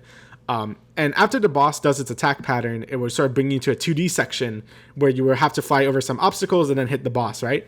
The hard part about this is like I said, the RNG. Sometimes your friends will show up right when the transition happens to 2D, and it would disappear. So that means you don't get any fucking rings. And that means you're basically screwed for the rest of the fight. So if your friends come in like really bad cycles, you just get no rings and die. So it's basically just RNG, whether your friends come out like the perfect opportunity to get a good amount of rings. If not, you just lose. So that's not fun. There's also two glitches, or I don't know, glitches is just more like design oversights that could happen. So during the first 2D section, before the second phase, the dragon shoots black holes, and if you don't dash out of the black hole, you die instantly. So apparently this happened to some Call Me Johnny on Twitter. If you hit the boss during that first phase transition, and it sort of turns into the second phase transition, if you hit the boss and you're near a black hole, you could die during the phase transition, and you can't do anything about it because the cutscene is happening. So you just die. And this happened to me during the second phase. After I beat the boss, I was at like 10 rings, and you have to do this QTE. So I beat the boss at 2 rings. The screen fade to white that I'm about to win. I hear Sonic die, and I had to redo the whole fight because I died during the boss, like the boss dying animation, and that's what made me stop and then play Spider-Man, and then I went back to this. So make sure you have enough. I think you need like at least 30 rings to get through that final QTE event, and then the boss like fades to white, and then you beat the boss. So it's bad. It's terrible, and the cutscene doesn't even like. It's like, who cares? Like, oh, you beat the dragon, cool. And that's it. So yeah, it's really not worth doing all of that at all, unless you just wanted to say you did it. But yeah, either way, I think Sonic Superstars, obviously $60 is way too much. Like, not even just for the length of it, it's more just the quality of it. It's like super like low. Like things like Mario and stuff, like they also, or even Spider-Man, like, yeah, they're not like the longest games ever, but the quality really shows, and there's a lot of care put into it. I feel like Sonic Superstars was never meant to be a $60 game. It always felt like it was supposed to be like a $40 game at max, but it just decided to make it $60. Yeah. Even then, I don't even think $40. I think $20 is about where you should probably like end up buying the game. And I was like you. I was like, this is like a 7. It's like a 7 out of 10 if you're playing the main story. And then I think it does go down to like a 6 or even 5 after all the terrible boss fights. Yeah. So yeah, I think the game is still okay. It just like, do not get it at full price. It's definitely not worth that price, like that price count. Get it on sale if you really want to play it, or just play like Mania or something. So yeah. Yeah, just boot up Sonic Mania again, just because like this game really did make a lot of fans, including myself, just remember like, oh yeah, Sonic Mania is like a really good Sonic game. So and this game tries to do a lot of things that game did correctly, and some of it worked, a lot of it didn't.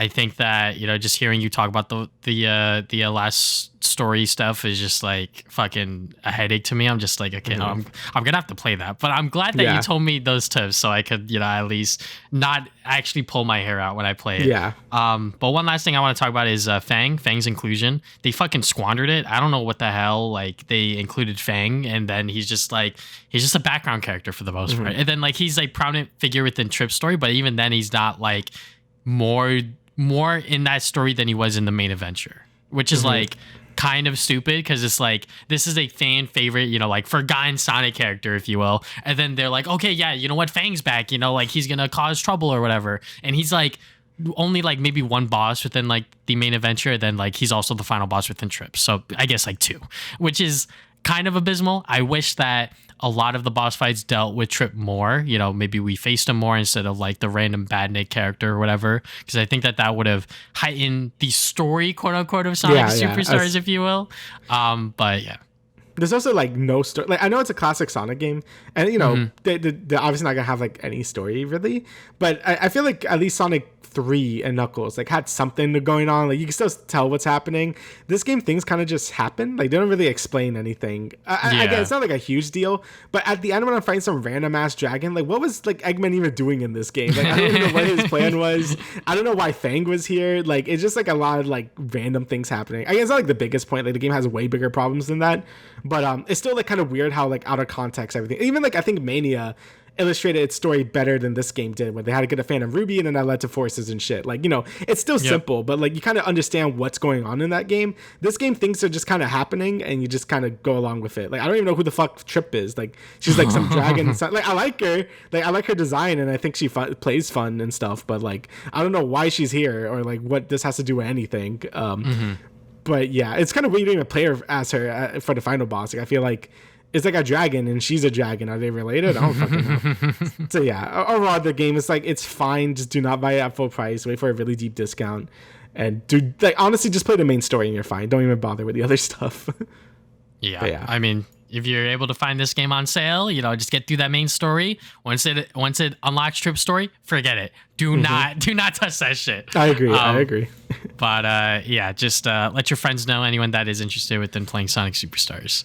All right, so now we're gonna get into probably our most anticipated game of the year, Marvel Spider-Man 2. Is a big game, beefy game. I don't know exactly how long it took me, but I have like about 250 gigabytes worth of 60 FPS footage on it. So this is a long game. We're gonna talk about literally everything from its story, from its gameplay, the presentation, literally everything that we can within this discussion. So, Damian, what did you think about the game overall before we get into nitty gritty? I loved it. I thought it was very good. I think they basically improved everything. Like from the first two games, from its side activities to like the sort of like set pieces and all that. Maybe narratively, I can understand why some people would not be a fan of certain stuff, and I totally get it. I mean, people weren't a fan of certain stuff in the first game to begin with. Just sort of a Sony doing its own thing or remixing certain comic stories and stuff. But I think overall, I think the game really landed, and I didn't expect it to be basically my number 2 of the year, but I'm pretty sure it is now. I was pretty confident it was gonna be like my top 5. I think it's like my number 2 of the year. So yeah. And number 1 being Zelda. Yeah, number 1 being Tears of the Kingdom. So yeah. Gotcha. I mean, I got the Venom statue, you know me. There it is, 19 inches. I fucking love this game. I mean, this pretty much exceeded all of my expectations. I knew what was going to happen within the story to a certain extent with whole Harry becoming Venom and everything. It was all over the fucking walls. It was all over the trailers. It was pretty much hinted at. I loved what they did with Harry as a character. I love what they did with the gameplay. The web wings are so much fun to use. Just like with everything within this game, everything that they introduced new, from the web wings, the parry mechanics, everything, it does take some getting used to. But once you do get the hang of it, it feels so fucking good. I mean, it's just like when you were first playing Spider-Man 2018, like getting into that combat, getting into the web swing, everything took some time to get familiar with. And the same thing for this game. And I loved what they did with it. There are some things that they took away from it to make the game that we have now, which, we will get into. But you know what? I'm fine with those changes. The presentation, a little spotty. I ran into a number of weird visual bugs, some glitches. Yep, yeah. There was at one point where I did not run into like the white cube glitch. Apparently that was happening because people were playing for too long. So that happened to my brother, apparently. So yeah, I guess you should also tell him to go outside. But they apparently fixed it alongside the Cuban flag. Yeah, the fucking Cuban flag thing, which is like a crazy thing to oversight. But I also had a glitch where I had to restart from checkpoint because one of the enemies was like stuck on the roof or whatever. Things will glitch out here and there. But other than that, I mean, like this game met everything that I wanted it to be. I really loved what they did with the story, the gameplay, literally everything. So, where should we start, Damian? Should we start with the gameplay, the story, the bosses? Where should we begin? I guess, let's start. I'm going to go with a presentation first because you were just talking about the bugs, and I guess I could talk about my bugs as well.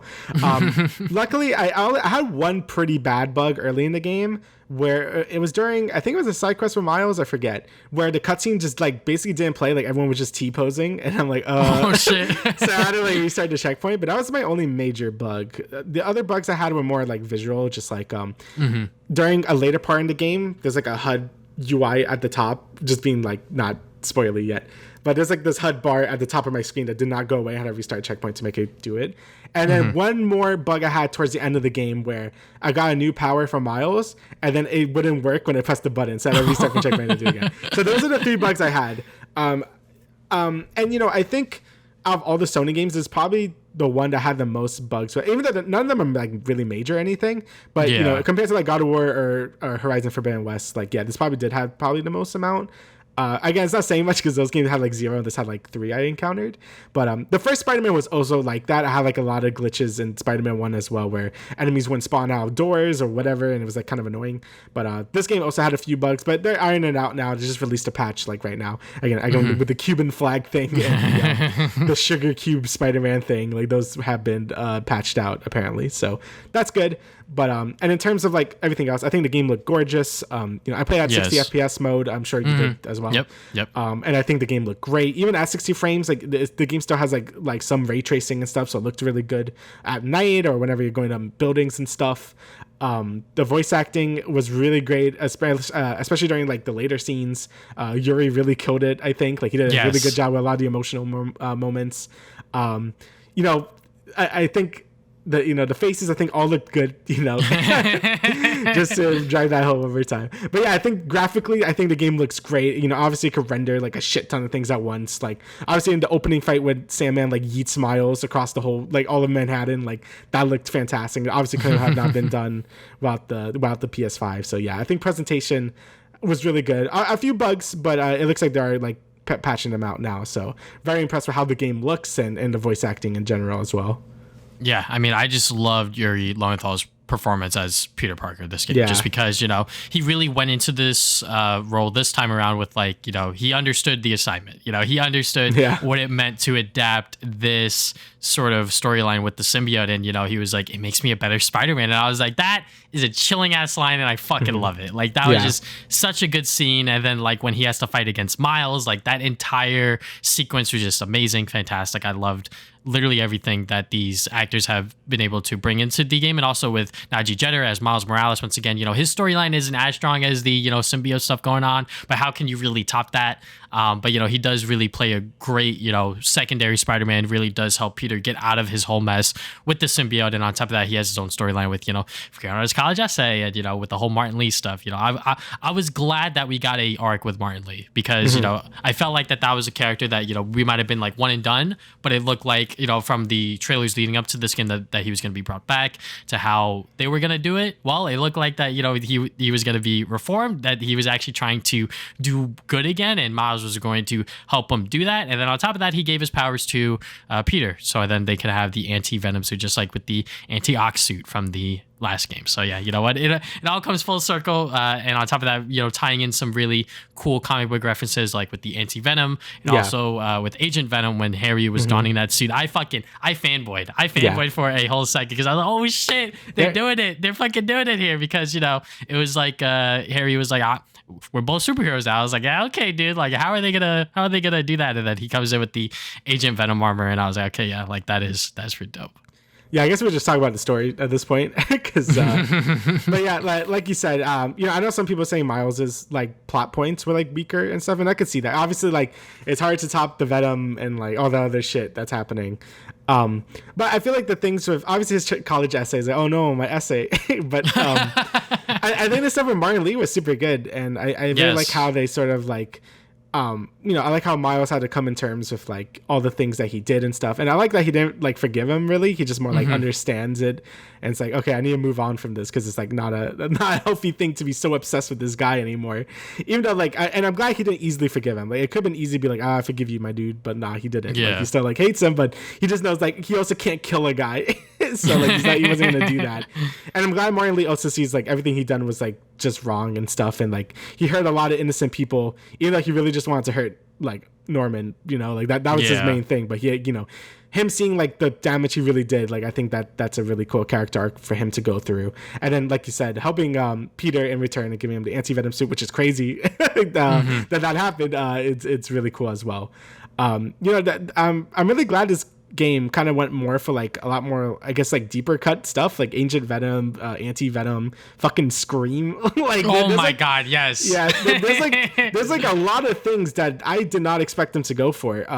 Mostly because like, I felt like the first game was like more, it felt more like the movies, right? Like it went through like it felt very safe. It felt very safe. Yeah, it did feel very safe. And I think the reason why some people aren't gelling with this narrative a more than the first game probably is because it's not as safe. The game goes for some crazy ass direction. Like the final like third of this game is like fucking insane. It goes Web of Shadows, which is something I did not expect them to go for at all. But it's crazy that they decide to do that. But before we go to any of that, I feel like we should talk about the first half first before jumping in. Of course, But yeah, so the first half is basically like what you expect, right? Like you see like Peter and Miles really like teaming up together, to fight Sandman, which is an amazing fight, by the way, a great way to open up the game. But it's cool to see them really like bonding together as like Spider Bros and shit, like doing all their stuff. It was really cool to see them together. I really like the scene where Peter's like the substitute teacher and like Miles like, I need to go to the bathroom, like I need help. It's like, you need help for the bathroom. I'm glad that Insomniac Games recognize that, we can't have a Spider-Man story without having, both lives sort of intertwined with one another. Yeah. And obviously, when Spider-Man succeeds, Peter's life sucks. So, him getting fired was obviously like a natural order of things because he fucking left the classroom. But yeah, just like that whole opening scene was just so good. Like it really brings the player back into the world of Marvel Spider-Man with the web swinging all the way across town to get to Sandman, into the combat sequences, introducing the new ability powers. Like it is honestly just the perfect opening scene, and then the whole, I guess, like cherry on top is like the ending where it alludes to Kraven, just like the same thing that Kingpin did, where he was like, "You'll wish you had me back" or whatever. So yeah, so yeah, and I really like how they build up sort of like Peter's character before he gets a black suit, being like, he's such a good guy, he's a great mentor to Miles, like he's obviously him and MJ are going pretty well, and then obviously to meet Harry, and it's a really nice moment for them together and stuff. Like I really like how they build up Peter's character, being like, yeah, we all know he's a good guy, but I feel like the first beginning of this game is like, look how good he is, and now he's going to destroy all these relationships later. So that was cool. Yes. And honestly, I really like, besides the friendship with Peter and Miles, like I really enjoyed the friendship moments between Harry and Peter as well. And it started that first moment when they both meet each other again after so long. Like it feels very like they really were friends for like that long, before he had to take the treatment with the Venom suit and all that shit. When they go through the high school moment and all that, like I'm like, I really believe these two were like friends the whole time, Mm-hmm. Yeah, I mean, just like it really brings the player into perspective to be like, hey, like these guys were friends. It's not just like the whole side missions from the first game. It's like, okay, yeah, like we are going to show you when these guys were like in high school and sort of when they actually became best friends. And the reason why that scene was so significant was because that was the day that Harry found out about his mom and sort of her illness and everything like that. So that's why they also brought you on that journey to not just see their friendship, but also see the moment where, Harry wanted to sort of heal the world, if you will. Mm-hmm. But yeah, I just love what Insomniac Games did with this version of Harry, not just because he turns into Venom later, but also because they take their time in building his character up and sort of show you that, hey, like they were best friends. They were, sort of these three as a trio, they were the original sort of clique that they had. And, obviously they're like in their mid-20s now, but still, they have those friendship moments that they could talk with each other and sort of goof around or whatever, like when Harry realizes that, Spider-Man is Peter, he's like, okay, Spider-Man. I was like, all right, yeah, like this guy's a fuckhead, he's being his best friend, so. Yeah, and I really enjoyed the moments in Coney Island as well, where it's just like, yeah, look at all these buds being pals and all that shit, them having their good life. I think all those scenes were really good to really like drive home that these people are like really good friends and shit. So I really enjoyed that. I thought that was all the scenes with Harry and Peter and MJ. Like I think they were all handled really well. And I think there's the point of the story where Miles does feel a little shafted because he is just like my college essay. That's sort of like that's sort of his. But he still is harping on Martin Lee the whole time. So there's still that in the background. But it is more of a Peter centric thing. This most of the story. So yeah. Yeah, because I did go back and like sort of watch my footage again, and every single time you would play as Miles, it was more to do like a friendly neighborhood Spider-Man thing that would lead to like other side missions. So depending on if you did that stuff at all, afterwards, which like I really didn't do, you would obviously very much notice like the glaring flaws between like the main story where it's like, we're like hunting down Kraven, we got like Harry and Peter, fucking going out there and doing all of this crazy stuff. But yeah, and that's what really makes this game so much fun to watch, is just like when Harry does become Venom, you see that slow descent of Peter and Harry's relationship that they just built up. They were just like, oh, like now we're best friends. And then the moment Peter gets that symbiote, he's like, take some pills and then say what you really want to say. I was like, okay, yeah, no, this guy is not fucking holding back anymore. Like this guy's being a fucking asshole. But yeah, it's just like lines like that and sort of moments like that that really show that, they are really just like bringing that relationship down. So then when Harry does get the suit back, he becomes Venom because it had time to spend with Peter. And now that it has spent, time with him, and then it goes back to Harry, that's when Venom comes into play, and we get to play that fucking awesome level, even though if it is just one mission. Yeah. I think they're going to do more, but we'll see. But I guess we get to also talk about Kraven, since Kraven's like sort of like the big villain for the first half. I think they did a good job with Kraven. I think, I wasn't sure how well they were going to do him. I'm like, let's see how let them cook, in terms of narrative wise. But I think they did a good job making him very intimidating. Probably because he like basically like acts like most of the villains. Like most of the Sinister Six are like gone now. He basically like stabs like Scorpion and kills him. Like he kills Vulture, and apparently he also kills Electro and Shocker as well. Like it's implied that he did it as well, like throughout like some of the missions he could go through. So yeah, he basically acts as like half of the Sinister Six and shit. And just whenever he appears on screen, like he feels like a menace, like a threat, which is great. I think he is really intimidating whenever he does show his face, and I think that really says a lot when you actually confront him for the first time, where he basically like murks Spider-Man like immediately. Yes, he pretty much kills him. Yeah, like he basically just stabs him right in the gut, and like he's dead. And the only thing that could save him is the symbiote at that point. So I thought that was a really good way to really like show how intimidating Kraven is, and like how much of a threat he really is, which is good because I wasn't really sure how they would really like do that, but him hunting down other supervillains for sport, and like him obviously like killing Spider-Man, I think those two things really like elevated him to be like, oh yeah, he's a real threat, so I think they did a good job with Kraven. Yeah, exactly. I mean, Kraven is by far like a fucking force to be reckoned with within this game. And I think that mission alone, where you start to play as MJ, and obviously you get to see the improvements that Insomniac Games did for the gameplay, but narratively, like they placed this mission in here so you could find out that he killed the Vulture, he killed the Shocker, and it's like, holy fuck, this guy is like insane. And then later on, he just kills Peter, and then it's like, oh shit, like how is he gonna live? And then the symbiote attaches to him, which like we saw earlier on when like Peter was like, what the fuck is a symbiote? And then it like latches onto him almost. So like obviously like this was something that they were setting up, and now it is finally here. Then we get to play as the black suit. So that is like my favorite mission within the entire game, just because it was able to set up the story so well just with that one mission alone. And also like the missions themselves, like overall, like they're all like pretty long. Like you may not notice it, but each mission takes like half an hour to like an hour to complete because there's just so much going on.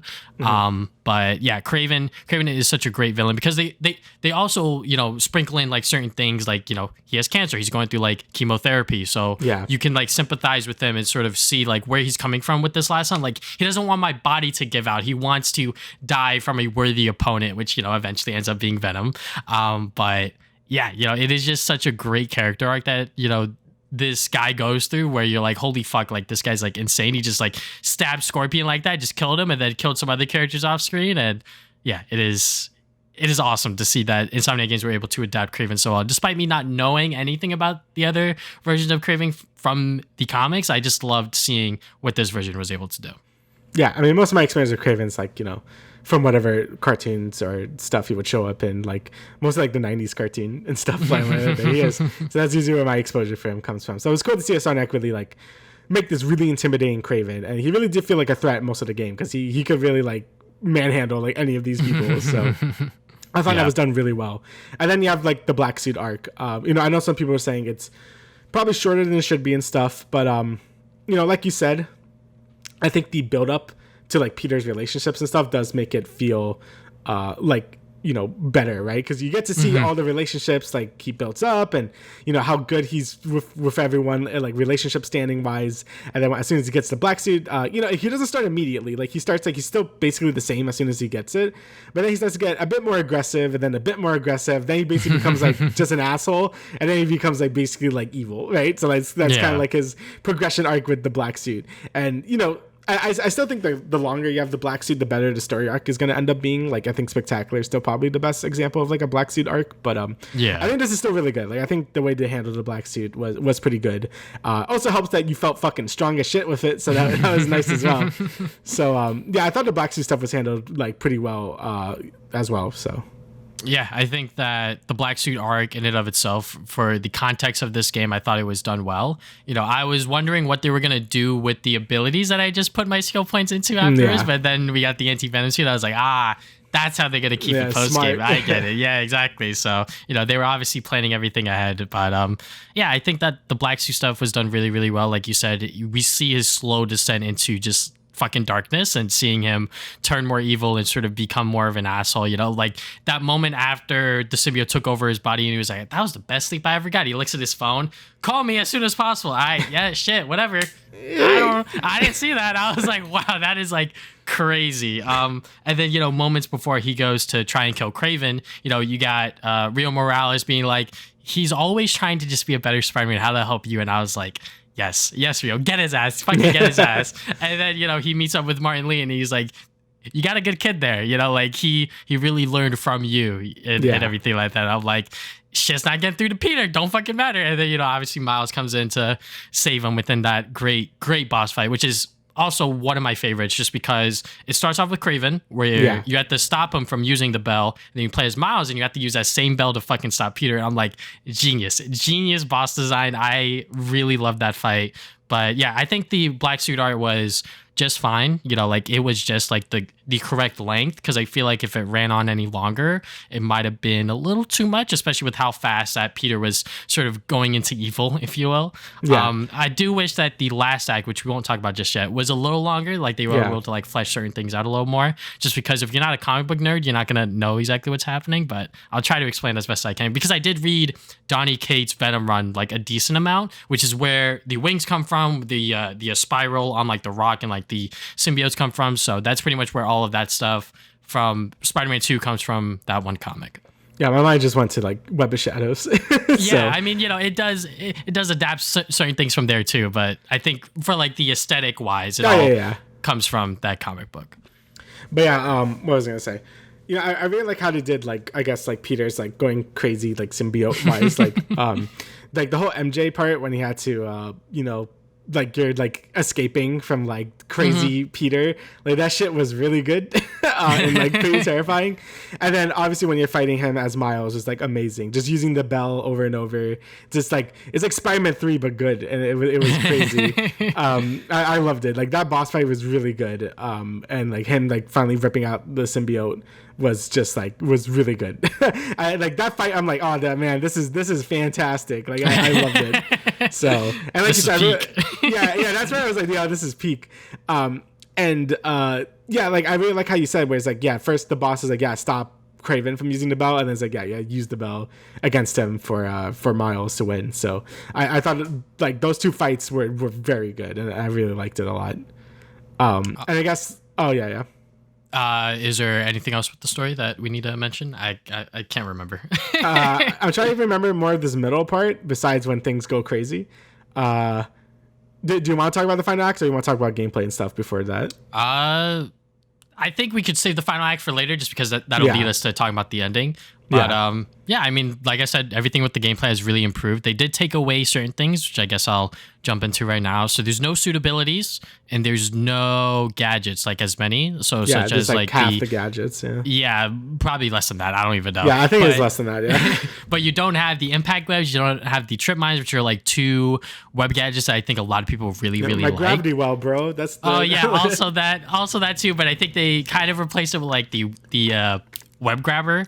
Sounds good. Yeah, it is not, you know, all four of the gadgets that you get are not that great. I think that they're pretty mid at best.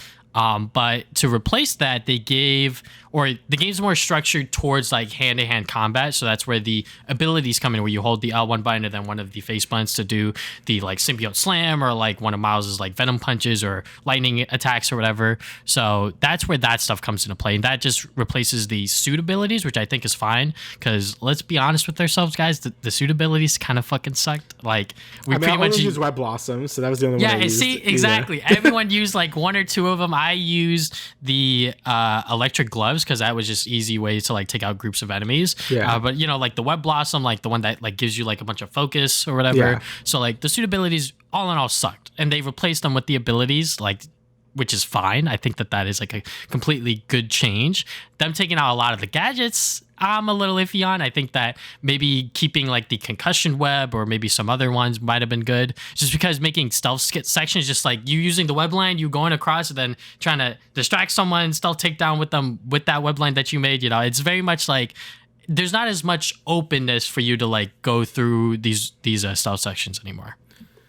Yeah, I mean, I agree. I think they made the combat more streamlined, and I think that's good. Like, I think the combat in Miles is basically what this is taking from, where you have all your four abilities, and I think they're all really fun to use. And then, you know, they kind of limit your gadget use because it's like not a lot of people use them to begin with. Mm-hmm. And there's only a few that people actually ended up using. I still think they could have, you know, since all the powers the Spider-Man get, like you get like 8 powers basically. You get like 4 and 4. Like Peter, you have like the symbiote abilities and his spider arms, and then Miles, you get like his regular venom attacks and then his enhanced venom attacks, where you can like switch them. I feel like the gadget should have had another 4 that you could unlock that, you know, could add a little more variety to the gameplay there, and you wouldn't lose as many options or whatever. Like I think that should be considered for the third game. But like you said, the suit powers I don't really miss that much. Like when I first went to the suit menu, I'm like, oh yeah, there's no suit powers anymore, and I'm like, oh okay. The only thing I really missed was Web Blossom, because that was the only one I ever used because it was really good. But besides that, they replaced them with like sort of like the Symbiote Rage or the Miles' like Venom Burst thing. Yeah, and those are just more fun to use anyway, because whenever you go into Symbiote Rage mode is like the best thing ever. And obviously Miles, because it's like Chaos Blast like 40 people, and that's also good. So I personally, like, after you get over it, I think it's fine, and the game feels a lot better for it, I think. But yeah, I think they could have used another like 4 gadgets or something. But I think the combat is really fun to use, because I think all the new abilities are really fun to use. Like, again, especially the symbiote abilities, like the symbiote punch, when you just like slam someone with like your tentacles and shit. That's super fun. Whenever you yank a bunch of people and throw them down, So I think they did a good job with that. But yeah, I think combat is pretty good, if not a bit more streamlined. So yeah. Yeah, and also the web swinging, obviously, with the web wings, it's just so much fun. The fact that you could just like slingshot yourself wherever you want by holding L2 and X and just like go forward, and it is just go wherever the fuck you want, and then keep the web wings to keep altitude going and everything like that. Like it is a lot of fun. This is by far like the most perfect part of Spider-Man 2, if I could say that. Like this is like the one aspect of the game that I could say is like outright perfect.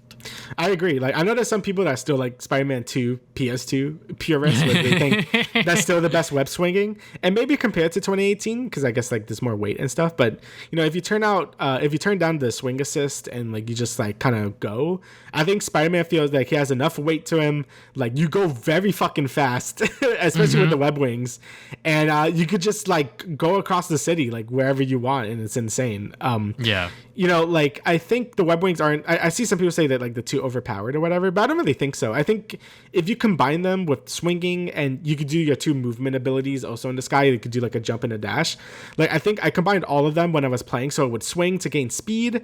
I would use those 2 abilities to get a higher elevation, and then use the dash to get more speed. Use my wings for a while, and then as soon as I see a city, like a building again, I would swing again. Like, I think all of it works together really well. And obviously you need the wings to get across the river as well. Like, you can't really do that. I mean, you can just swing across the bridge, but it's kind of awkward. So, but yeah, being able to use the wind tunnels to get to the other part, the other burrows and stuff, like, I think that's really neat as well. So yeah, I think the movement is fantastic. Like, I think I already thought the movement was like perfect in 2018, but I think this game really perfected it. Like, I don't even know where else you go with the swinging mechanics at this point, because I think they're super well done at this point. So yeah. Yeah, and anyone saying, I guess, like the web wings are broken, it's like there's a skill gap or a skill cap to that. Like, you have to learn how to use them again, or at first I should say, and it's not easy for everyone. Like, I still fuck up sometimes, and I like go down too low, or like, whatever, I like hit a building or some shit. So like the web wings are very, very good, but only if you like really know how to use them. But then again, you can still web swing wherever you want, and you don't have to worry about the web wings, but using them is it just feels exhilarating. Like, it is just so much fun, just like being able to glide across the city and, going to like a new vantage point or doing another side activity or whatever. So yeah. Yeah, I guess I could also talk about the side content. I played the game, so I've done everything. I think the side content in this game is a lot better than the first game. Some 100%. People say some people are saying like it's not as much side content as the first game, but I also feel like it's like way better quality, because I forgot how many enemy bases were in the first game. Like, I re-looked, and there's like 4 separate enemy bases, and all of them basically play out the exact same way. And by the last Sable one, I was just kind of over it. I just did it for the trophy and stuff. This game, I definitely feel like each side quest and each thing just feels a lot more rewarding to do. Obviously there's still like, collect all the spider bots or whatever, but each time you do these things, you get a really cool reward. Like, I'm not just talking about like, I guess like a suit or whatever, like you get something really cool, like just, I guess, narratively wise or whatever, or a cool fight. Like, especially the spider bot one is really cool after you get all of them. It's really cool.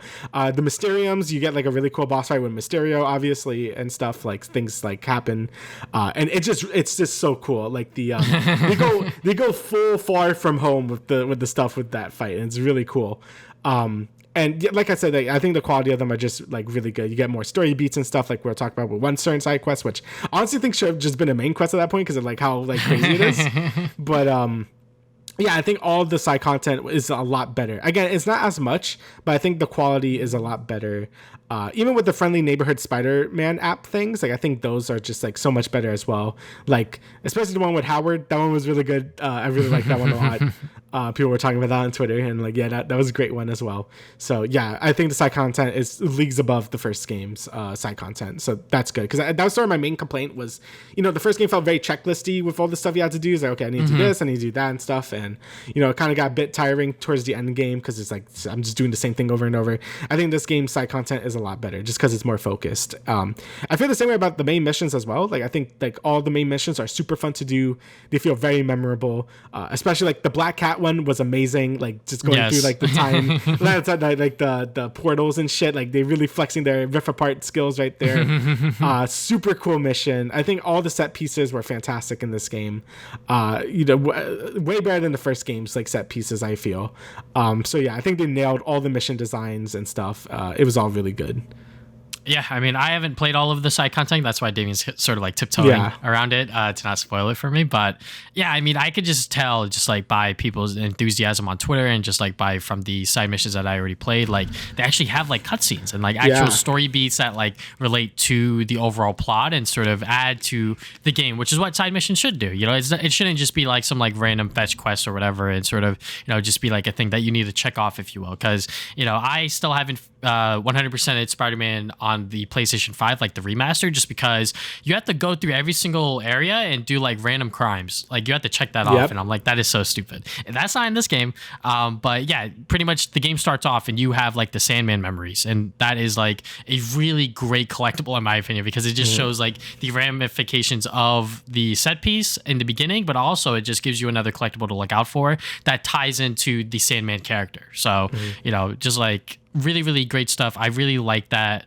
Insomniac Games recognize that, hey, you know what, our side content within the previous games may not have hit the mark. Let's actually invest some, resources to actually make these better, add some cutscenes in there, mocap, and all of this other stuff. So yeah, I'm glad that they went the route that they did, that, less is more, and, it really does work here in Spider-Man 2. And then just talking about the, I guess, like the overall missions in and of themselves, like they're just great. I love the boss fights. I wish that they were spread out a little bit evenly because, you start off with Sandman and then you play like 7 hours and then you get into the Lizard. The later half has like most of the boss fights, and there are a lot. They're really good, but yes, it is really stacked towards the end with the boss fights. Yeah, it definitely does suck that that's how it sort of happened. But you know what? I guess if they were to do it any differently, it would affect the story, which is understandable. But yeah, I really did like how every single boss fight really amped up the difficulty also slowly. And on top of that, it just gave you like a new pattern to look out for. The crush attacks, now you have to dodge those. And also just learning how to parry. Because like before the lizard boss fight, I wasn't fucking parrying. No one was really parrying, I feel. No. So then when you get to that lizard fight, you're like, shit, now I got to parry his fucking attack. So like actually do damage, and that's when you learn how to parry, and that's when you could actually parry within the game like effectively, and then that's when you move on and sort of take on other fights and everything like that, and you're doing the parry mechanic, the mechanic that they introduced that you may have thought was not required. Now it's actually like, okay, yeah, I need to do this for pretty much every single boss. Yeah, I totally forgot to talk about the parry. Like, I feel like for normal fights, it doesn't really matter. Because whenever I see an enemy that I have to parry, I just like unload all my abilities on them and kill them. And like you said, like I feel like it should be a lock-on or something for something like that, just because it does feel really awkward to use. Like the game wasn't really designed for it. For boss fights, it's fine because it's one guy, so like you're just going to be able to parry him regardless. But I feel like for the enemy grunts and stuff, like I feel like parrying doesn't work as well, and it just kind of became a mechanic kind of forgot about until like a boss fight made me do it. So I feel like that mechanic was a bit of a hit or miss. Like I feel like it was just kind of there to add some more complexity to the enemy design, but I feel like it didn't really do too much to like help it just for boss fights really. But I feel like that's like maybe another like I guess hit against the combat, but it's not like that big of a deal. So. Is there anything else within the gameplay we're missing before we talk about I guess like the final act of the whole story? I think that's everything that I want to talk about for gameplay wise. Yeah. Oh wait, the MJ missions. Yes, the MJ missions. Yes, yeah. Right. They are so much better. You know, I know that they're kind of goofy because you're kind of just running around shooting people and still taking down. I fucking saw a Polygon article about this guy writing about it, and you know how it's, you know, she's supposed to be a journalist and everything like that. I'm just like, she's fucking Spider-Man's girlfriend, and also this is a fucking video game. Do you want to type on your keyboard when you're playing a video game, like doing QTEs of her writing? No, that's gonna be boring. So yeah, I mean, I'm glad that they recognize that, you know, these MJ missions weren't that great. And like I mentioned before, they're placed really, really well for the narrative. I believe the first time you do it is, like I said, during that whole mission where you invade Craven's base in New Jersey, and then he eventually gets a black suit. And then the second one, I believe, is when Peter falls asleep and the symbiote takes over. So that's a really cool sequence. And then the last time is during the final mission. So, you know, there's not as much as before. And on top of that, they are really purposeful. Like, they aren't just there because MJ wants to, you know, she did something silly or whatever, where she snuck into a base on her own, or whatever, you know, like, you know, actual story stuff is happening to really bring these levels into the forefront. Yeah, I mean, I just think they're just more fun. Like, really, the only one that feels like a traditional MJ mission is like the first one you do, but you still have your stun gun, so like you just like murk people anyway, so it feels good. But that's basically the only one where you're really sneaking. Like the second one, yes, you can also sneak, but you have the web shooter and you just like web people up. And it's really fun. And by the last one, it just becomes Last of Us, where you're just like like just shooting the sound bullets to kill the symbiotes and stuff. So yeah, I think the MJ missions are a lot more fun. They're a lot quicker than the first game, and I like, you know, they're just more fun. They're just more fun to play through. And you know, there's sort of the ways like, oh, how could she like sort of dispatch like heavily armed mercenaries and shit? And she's just like, oh, I got this Sable training, so I'm fine. And I'm like, yeah, that's fine, whatever. Like, sorry, Sable trainer, I don't care. I'm not gonna look too deep into it because it's just like, you know, why would I? I mean, it is a video game, and it is an area that you can't criticize. But then again, I'm just like, okay, well, they want us to play as MJ for a reason, because it helps with the story, and she's supposed to like get the meteorite. She's supposed to, you know, try to catch up to Peter or whatever. You know, like there's supposed to be this narrative thing that's supposed to happen as these missions are playing out.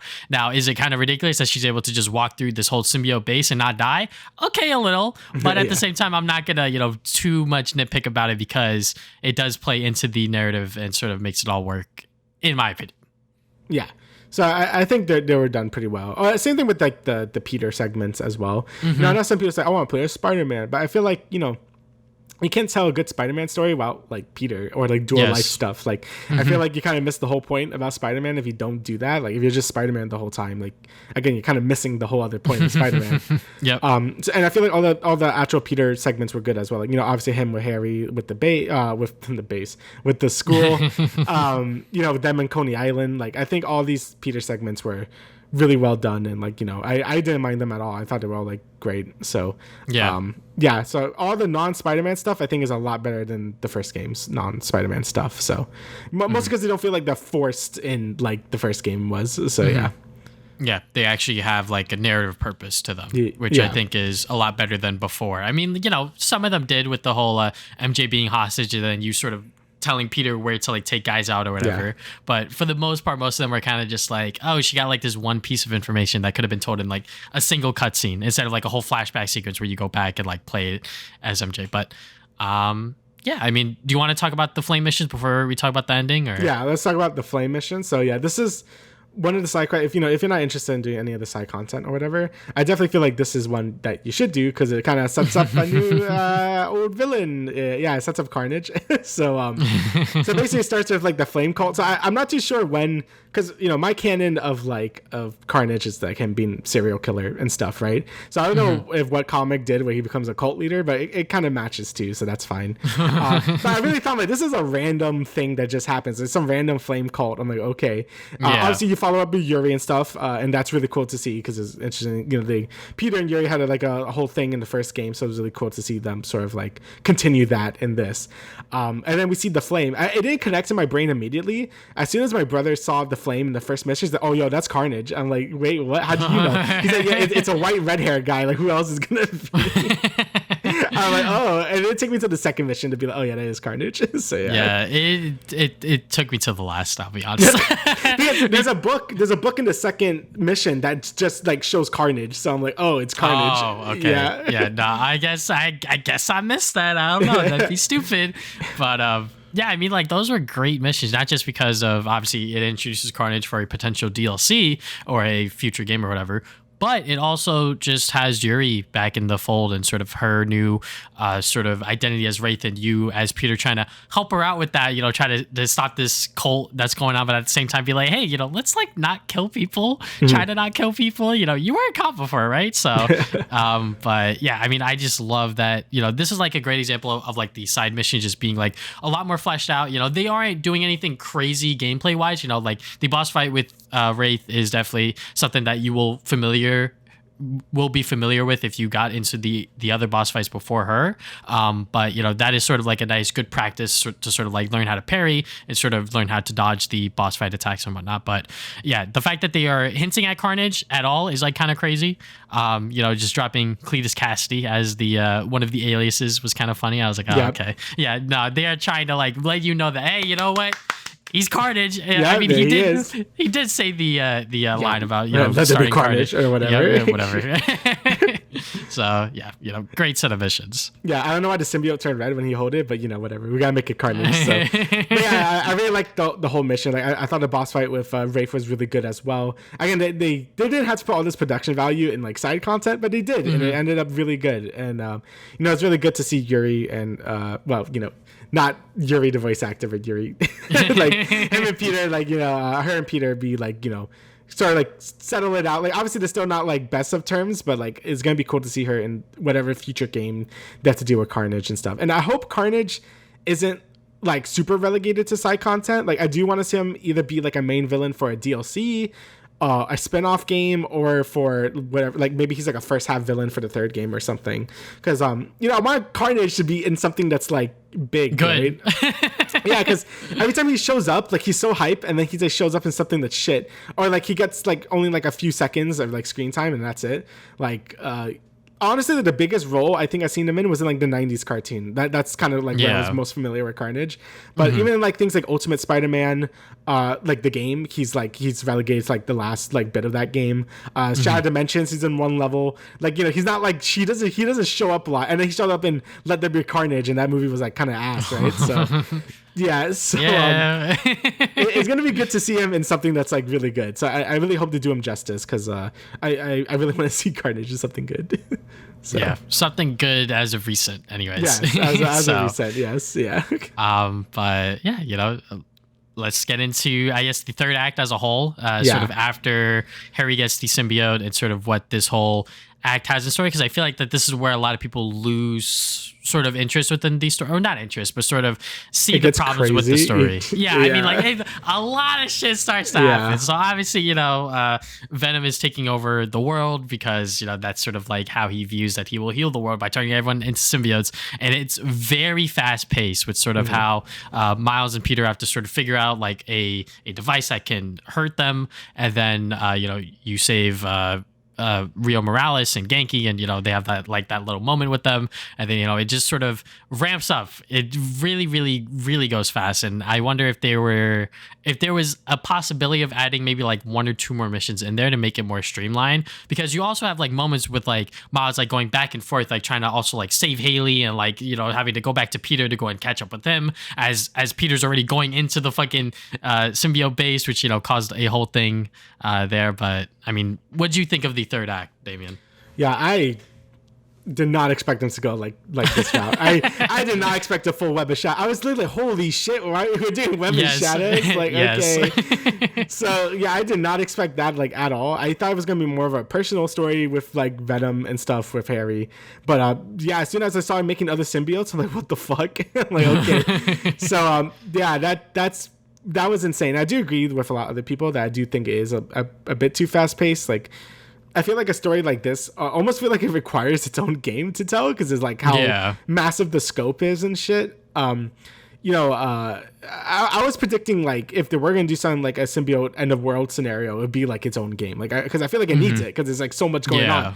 Like even to relegate it to the final, it's not even like the last half. It's like the final third of the game is dealing with this. I just feel like it was too much for just like 1/3 of a game. Like I think they handled it as best as they could, but I still feel like it could have been either a bit longer or just saved it for like another game or something. Because it's just a lot that's happening. Yeah. And I guess before we talk about that, we're gonna talk about like the Venom part in full when you play as fucking Venom. So that part was amazing. So as soon as Harry gets the symbiote and turns into Venom, I was like hoping we would play as Venom the whole game. I stayed far away from spoilers. I knew nothing. So as soon as the camera started panning back, I'm like, yeah, let's fucking go. And then you play as Venom, and it felt so good. Like just running through everyone. You do like the backbreak thing from like Ultimate Spider-Man from that game, and it felt so good. I loved Ultimate Spider-Man, so it was really cool. To like play as like big hulking Venom again, and he felt really fun to play as. I think they did such a good job. That honestly, like, highlight of the year in terms of games. Like I think like the other two moments from like Tears of the Kingdom and from Final Fantasy 16, I think it reaches right up there with like some of the highest moments from that whole segment was amazing. And just the boss fight against Kraven and then you eating his face. I even predicted that. I was telling my brother, I'm like, okay, like Kraven, obviously he wants to die from a bigger foe. It's obviously going to be Venom. And then I jokingly said he's going to eat his face or something. And then he actually fucking did. I'm like, oh, okay. I didn't expect him to actually like bite his head off, but that was pretty sick. So yeah, the whole Venom sequence is like a 10 out of 10. It was fucking amazing. Yeah. I mean, it is a bit, I guess, brainless when you really think about it, because you gotta just like mash the square button over and over again. I loved it though. Yeah, I mean, it is a lot of fun, because they don't just like tell you how strong Venom is. You get to play that shit. Like that is just such like a good way to like showcase like how strong Venom is as a character. Not just because he also knocked out Peter with like one hit. But, my man was out.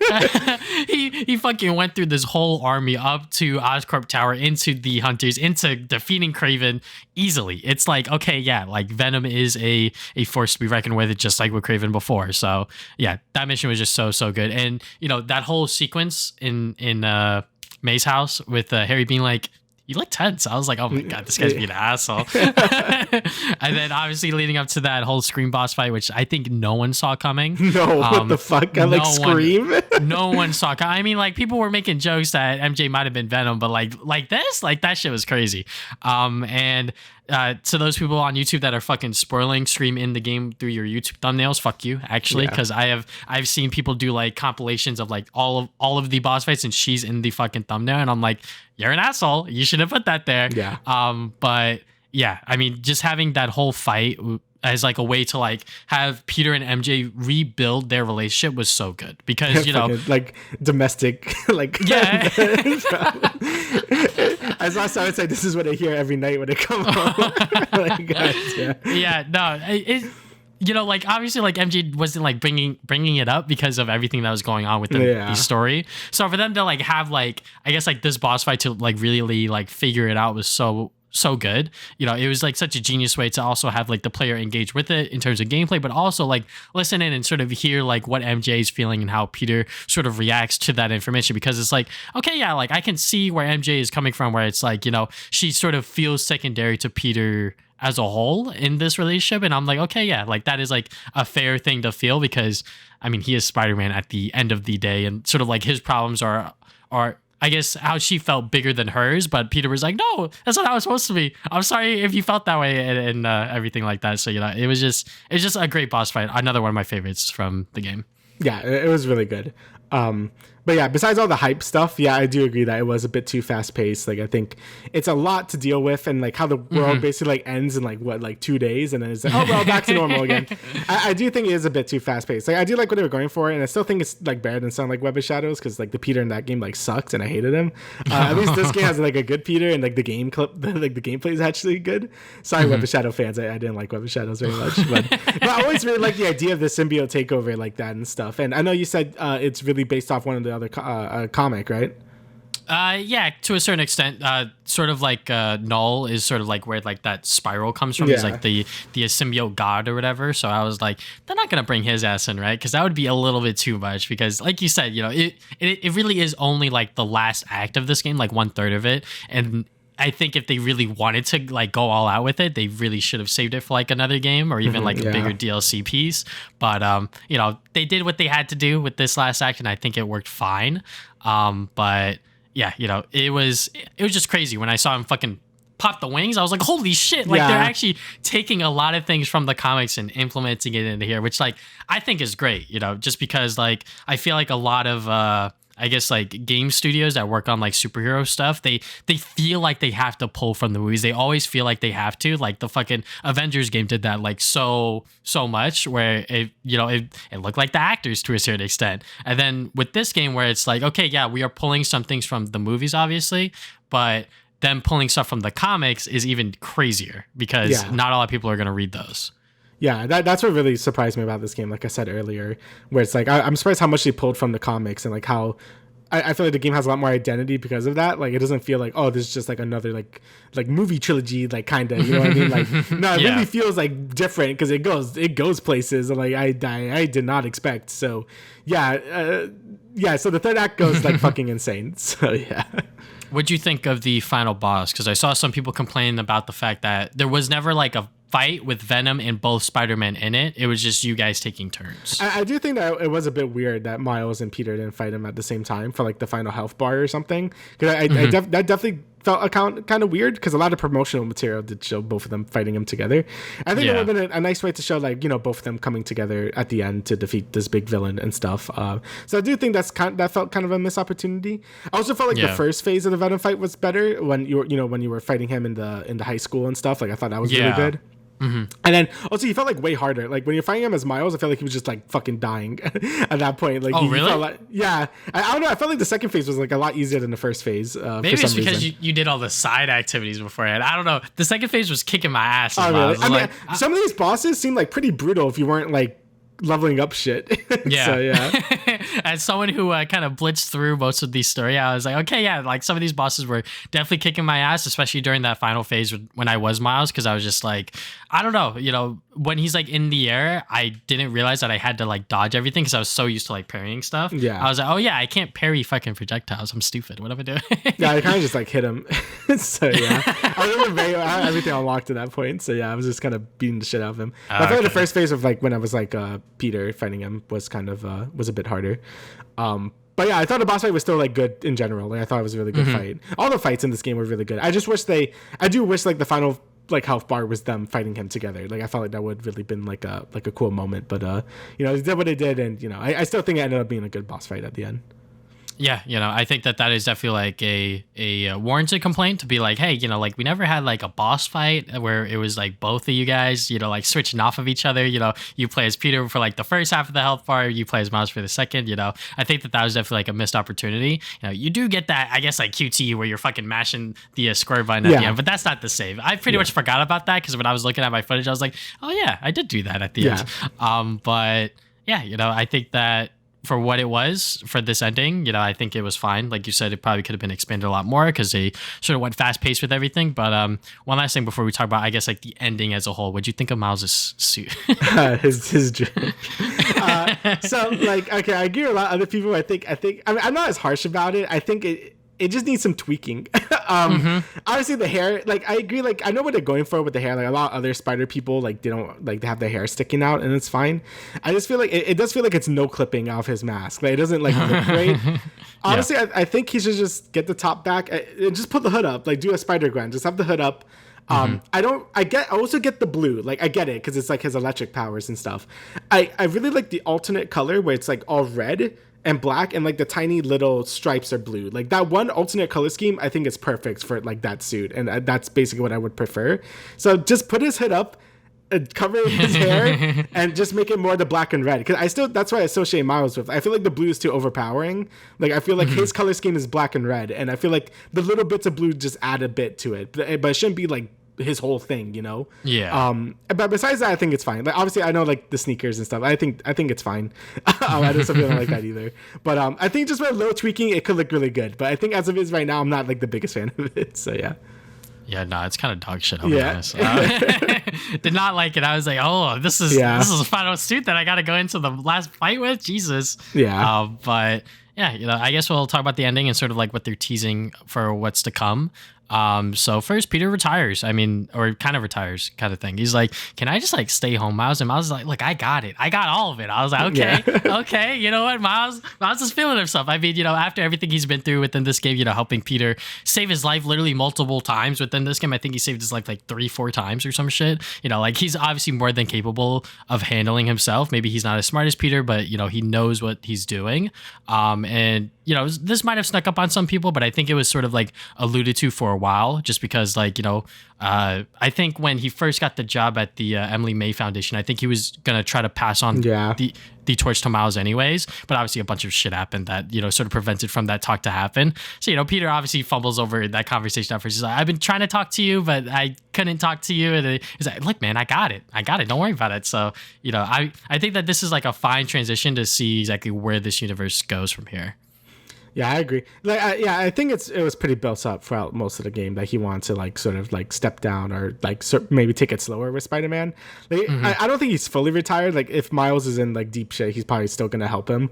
But you know, like throughout the whole game, he's basically like experiencing a bunch of burnout because he's been doing this for like 10 years straight or whatever. You know, he wants to move on with his life. Like he wants to pursue like his scientific dreams and shit because, you know, he really likes that shit too, not just being Spider-Man.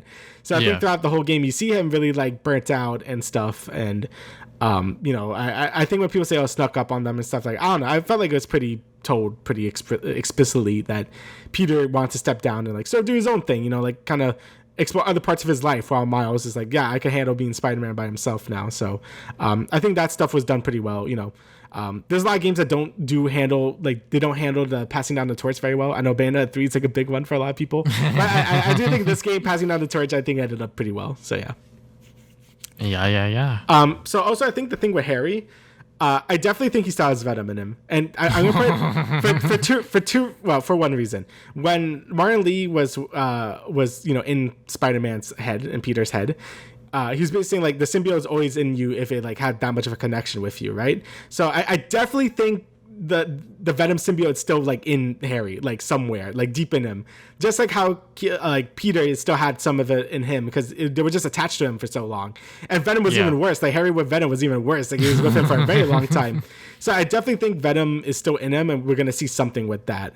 I do find it weird how I think Peter just has the anti-Venom suit forever now. Like he just has those, because I thought he was gonna maybe like something was gonna happen where maybe it got like transferred to Harry some way, and then like he could have just been actual anti-Venom in whatever other story they want to tell. But no, Peter just still has like, he just has that the symbiote there. So I thought that was kind of weird. But yeah, maybe it'll happen in the third game. Who knows? Yeah, but I definitely think Harry still has Venom somewhere in him. But it's probably not gonna be like this world-ending threat anymore. He's just gonna be him and Venom. But mostly because the meteorite's destroyed, so like he can't really do like the big plan anymore.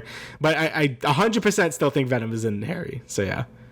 Yeah, I mean, I think that is definitely a possibility. Who knows what they'll do? I mean, there's a reason why they didn't kill him. You know, there's a reason why they... Yeah, if Harry would have died, then maybe I would have been like, okay, like, there's no way. But he's alive, so I'm like, there's no way. And they did all that stuff with Martin Lee explaining that shit. So I'm like, there's no way that doesn't happen. So, yeah. Yeah, you know, they are definitely planting seeds in there or whatever. But, you know, having Norman sort of feel like he lost his son now and sort of having him be like, I hate those Spider-Man. I was like, oh, yeah, we're getting the Green Goblin, baby. Yeah, we're getting the Green Goblin. He's like, get the G serum. Give me my Goblin mode. Gonna go Goblin mode. So, yeah. And, you know, his talk with Dr. Octavius, I was like, oh, boy. Yeah, the final chapter. Yeah. Building it up again. Yeah, I mean, you know, it seems like now that Insomniac actually do have a plan where they want to take this whole trilogy, if you will. And I'm glad that, you know, they made that sort of comment about like the final chapter, because I'm like, okay, yeah, just make it 3 games. Do not take this any further, because I love Insomniac games and I love what they've done with these games, but I want them to move on to something else. Hopefully something away from Marvel. You know, I wouldn't blame them if they continue with the Wolverine stuff, if that does well enough and if there's more story to tell there. But I wish, you know, them the best of luck after they're done with this whole trilogy. But yeah, you know, I cannot wait to see what they do with that. And then the post-credit scene, which I fucking didn't realize that I could skip the credits. So I was just like sitting around for like 10, 15 minutes. Me too. I mean, I like to take the time to reflect on the game I just played during the credits now, you know. Like, that was a good game. But yeah, so yeah, there was also a post-credits scene with fucking Sydney Moon or Silk, which is, that's crazy. So yeah, I know Insomniac was like very like, we're not doing Spider-Gwen and stuff. So I guess this is the idea to bring another like a Spider-Woman into this series. Yeah. I don't know if she's gonna be like spider powered. I mean, probably, right? I mean, why else would you bring her? But I mean, the only thing I know about Sydney Moon is like it's weird. Oh, her powers. Yeah. Her, like she released like a pheromone or something, and Peter gets fucking horny. Yeah. Okay. Yeah. They're 100% that. Yeah, that's definitely not going to be in this game. Like 100% not going to be in the next game. But that's the only thing I know about her besides that. Yeah. So, I mean, I'm sure Insomniac Games are gonna, go into the writing room and be like, all right, guys, scrapping how are we gonna do Silk? Because we obviously can't have the original comic stuff because comic books are weird. Yeah. So they're obviously gonna change that, and I believe she's around Miles' age too. Yeah, she's Miles' age. It would be weird if that was, her fucking power or whatever. So, but yeah, I really like where Insomniac Games is really taking this universe, just because, if it honestly really felt like the first game was like just like testing the waters of sort of like what they had, because obviously it dealt with a Dr. Octavius story and sort of something that was very familiar to the viewers, and it played very safe narratively. Yeah. This game went all out, sort of tried to do everything that they wanted to do with the symbiote, including the Web of Shadow stuff. And now for the third game, it looks like Brian Intihar is sort of teasing like sort of like Avengers Endgame sort of storyline where like things are going to happen. I'm sure Wolverine's going to be a part of it. And sort of worlds are going to collide, and it's going to be like their magnum opus, if you will, for this Marvel trilogy that they have going on here. And I honestly cannot wait for it. It seems like they very much know what they're doing. They could take another fucking 5 years to make this game. I will be there. I will be there in my fucking 30s playing this game, enjoying it, because I grew up with this shit. These kids don't know. Kids growing up with Spider-Man 2 right now will not know the struggle of playing the earlier Spider-Man games, because those were a lot of hits or misses. But this game, holy fuck, I cannot imagine playing Spider-Man games and starting here, because it is like insane. It's very good. I mean, it is like my favorite Spider-Man game now. Like, I think there was an argument for 2018 if you like the Spider-Man 2 on PS2 or Ultimate Spider-Man and stuff more. But I feel like now I'm like, yeah, this is the best. Like, I think it has the best combat, the best web swinging. But yeah, I just think it's great. Like, it seems like a lot of other people agree as well.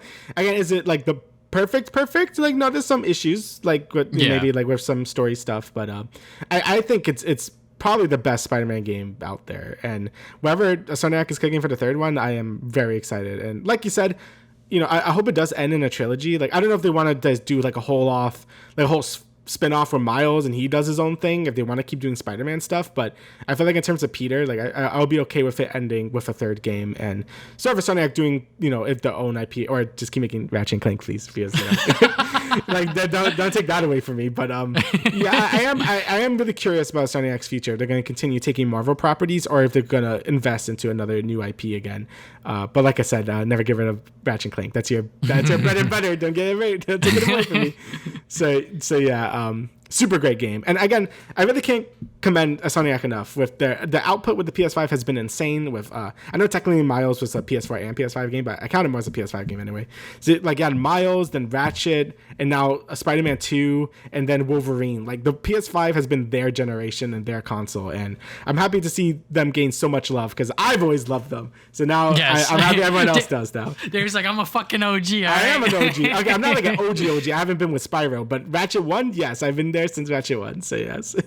Respect, honestly. Yeah. But yeah, Spider-Man 2 is definitely my favorite Spider-Man game ever. I mean, it's definitely top 5 favorite games of all time now. Once again, goddamn. It was Marvel Spider-Man 2018, is sort of taking away that spot with now Spider-Man 2, because this game really does everything right. Even though I have some problems with the pacing of the final act, or even some like the performance issues, like I can look past those, because I really enjoyed my journey playing through this game and sort of seeing how they adapted these characters from comic book to other media to now this game. And it's just like, it's the perfect culmination of like everything from all the other Spider-Man games, but also just other Spider-Man stories in general as well. Like they did the symbiote stuff right. They made Harry into Venom into like a really great way, and yeah, I just can't wait to see what the fuck they're gonna do next. And I hope this M-rated Wolverine game delivers, because I know, obviously they looked at the previous Spider-Man games when they worked on the 2018 game, and obviously this game as well. And they're sure as hell gonna look at the other Wolverine X-Men projects, because X-Men Origins Wolverine is still the best Wolverine game, and that's a movie tie-in game, just like with Spider-Man previously. Yep. So I hope that they take pages out of that book and make it even better and a lot more fun to play. Yeah, I have full trust in Insomniac to do Wolverine justice at this point, and I can't wait to see what they do, because Insomniac has always been such a shooter focused studio, and then they showed they could make some amazing melee combat with Spider-Man 2. So I really can't wait to see what they do with Wolverine and see how well that plays. So yeah, I'm all in for Insomniac. I always am, but I am super excited to see what's next for them. If this is probably their best game they've done. It's either that or Crack in Time for me, so because I'm very biased, but it probably is this game. It's probably their magnum opus at this point. So, and it probably could go up from here. So yeah, fantastic game. Definitely number 2. I still think Tears of the Kingdom is my game of the year, but I'm surprised how much it shot up. It was top 5, then became top 2, and I'm like, okay, yeah, I think it's gonna stay there now. So yeah. Yeah, it's definitely my number 1 with Pikmin 4 right under me, but we'll talk about that when we get to the end of the year video. Yep. Or episode, I should say. So yeah, I think we're done with this episode. We talked about Spider-Man for over an hour, but yeah. Is there anything else you'd like to add, good Sa? Nope, that's everything. All right, so thank you guys for listening to the Travis and Damian podcast once again. We will see you guys 2 weeks from now with another episode. Later.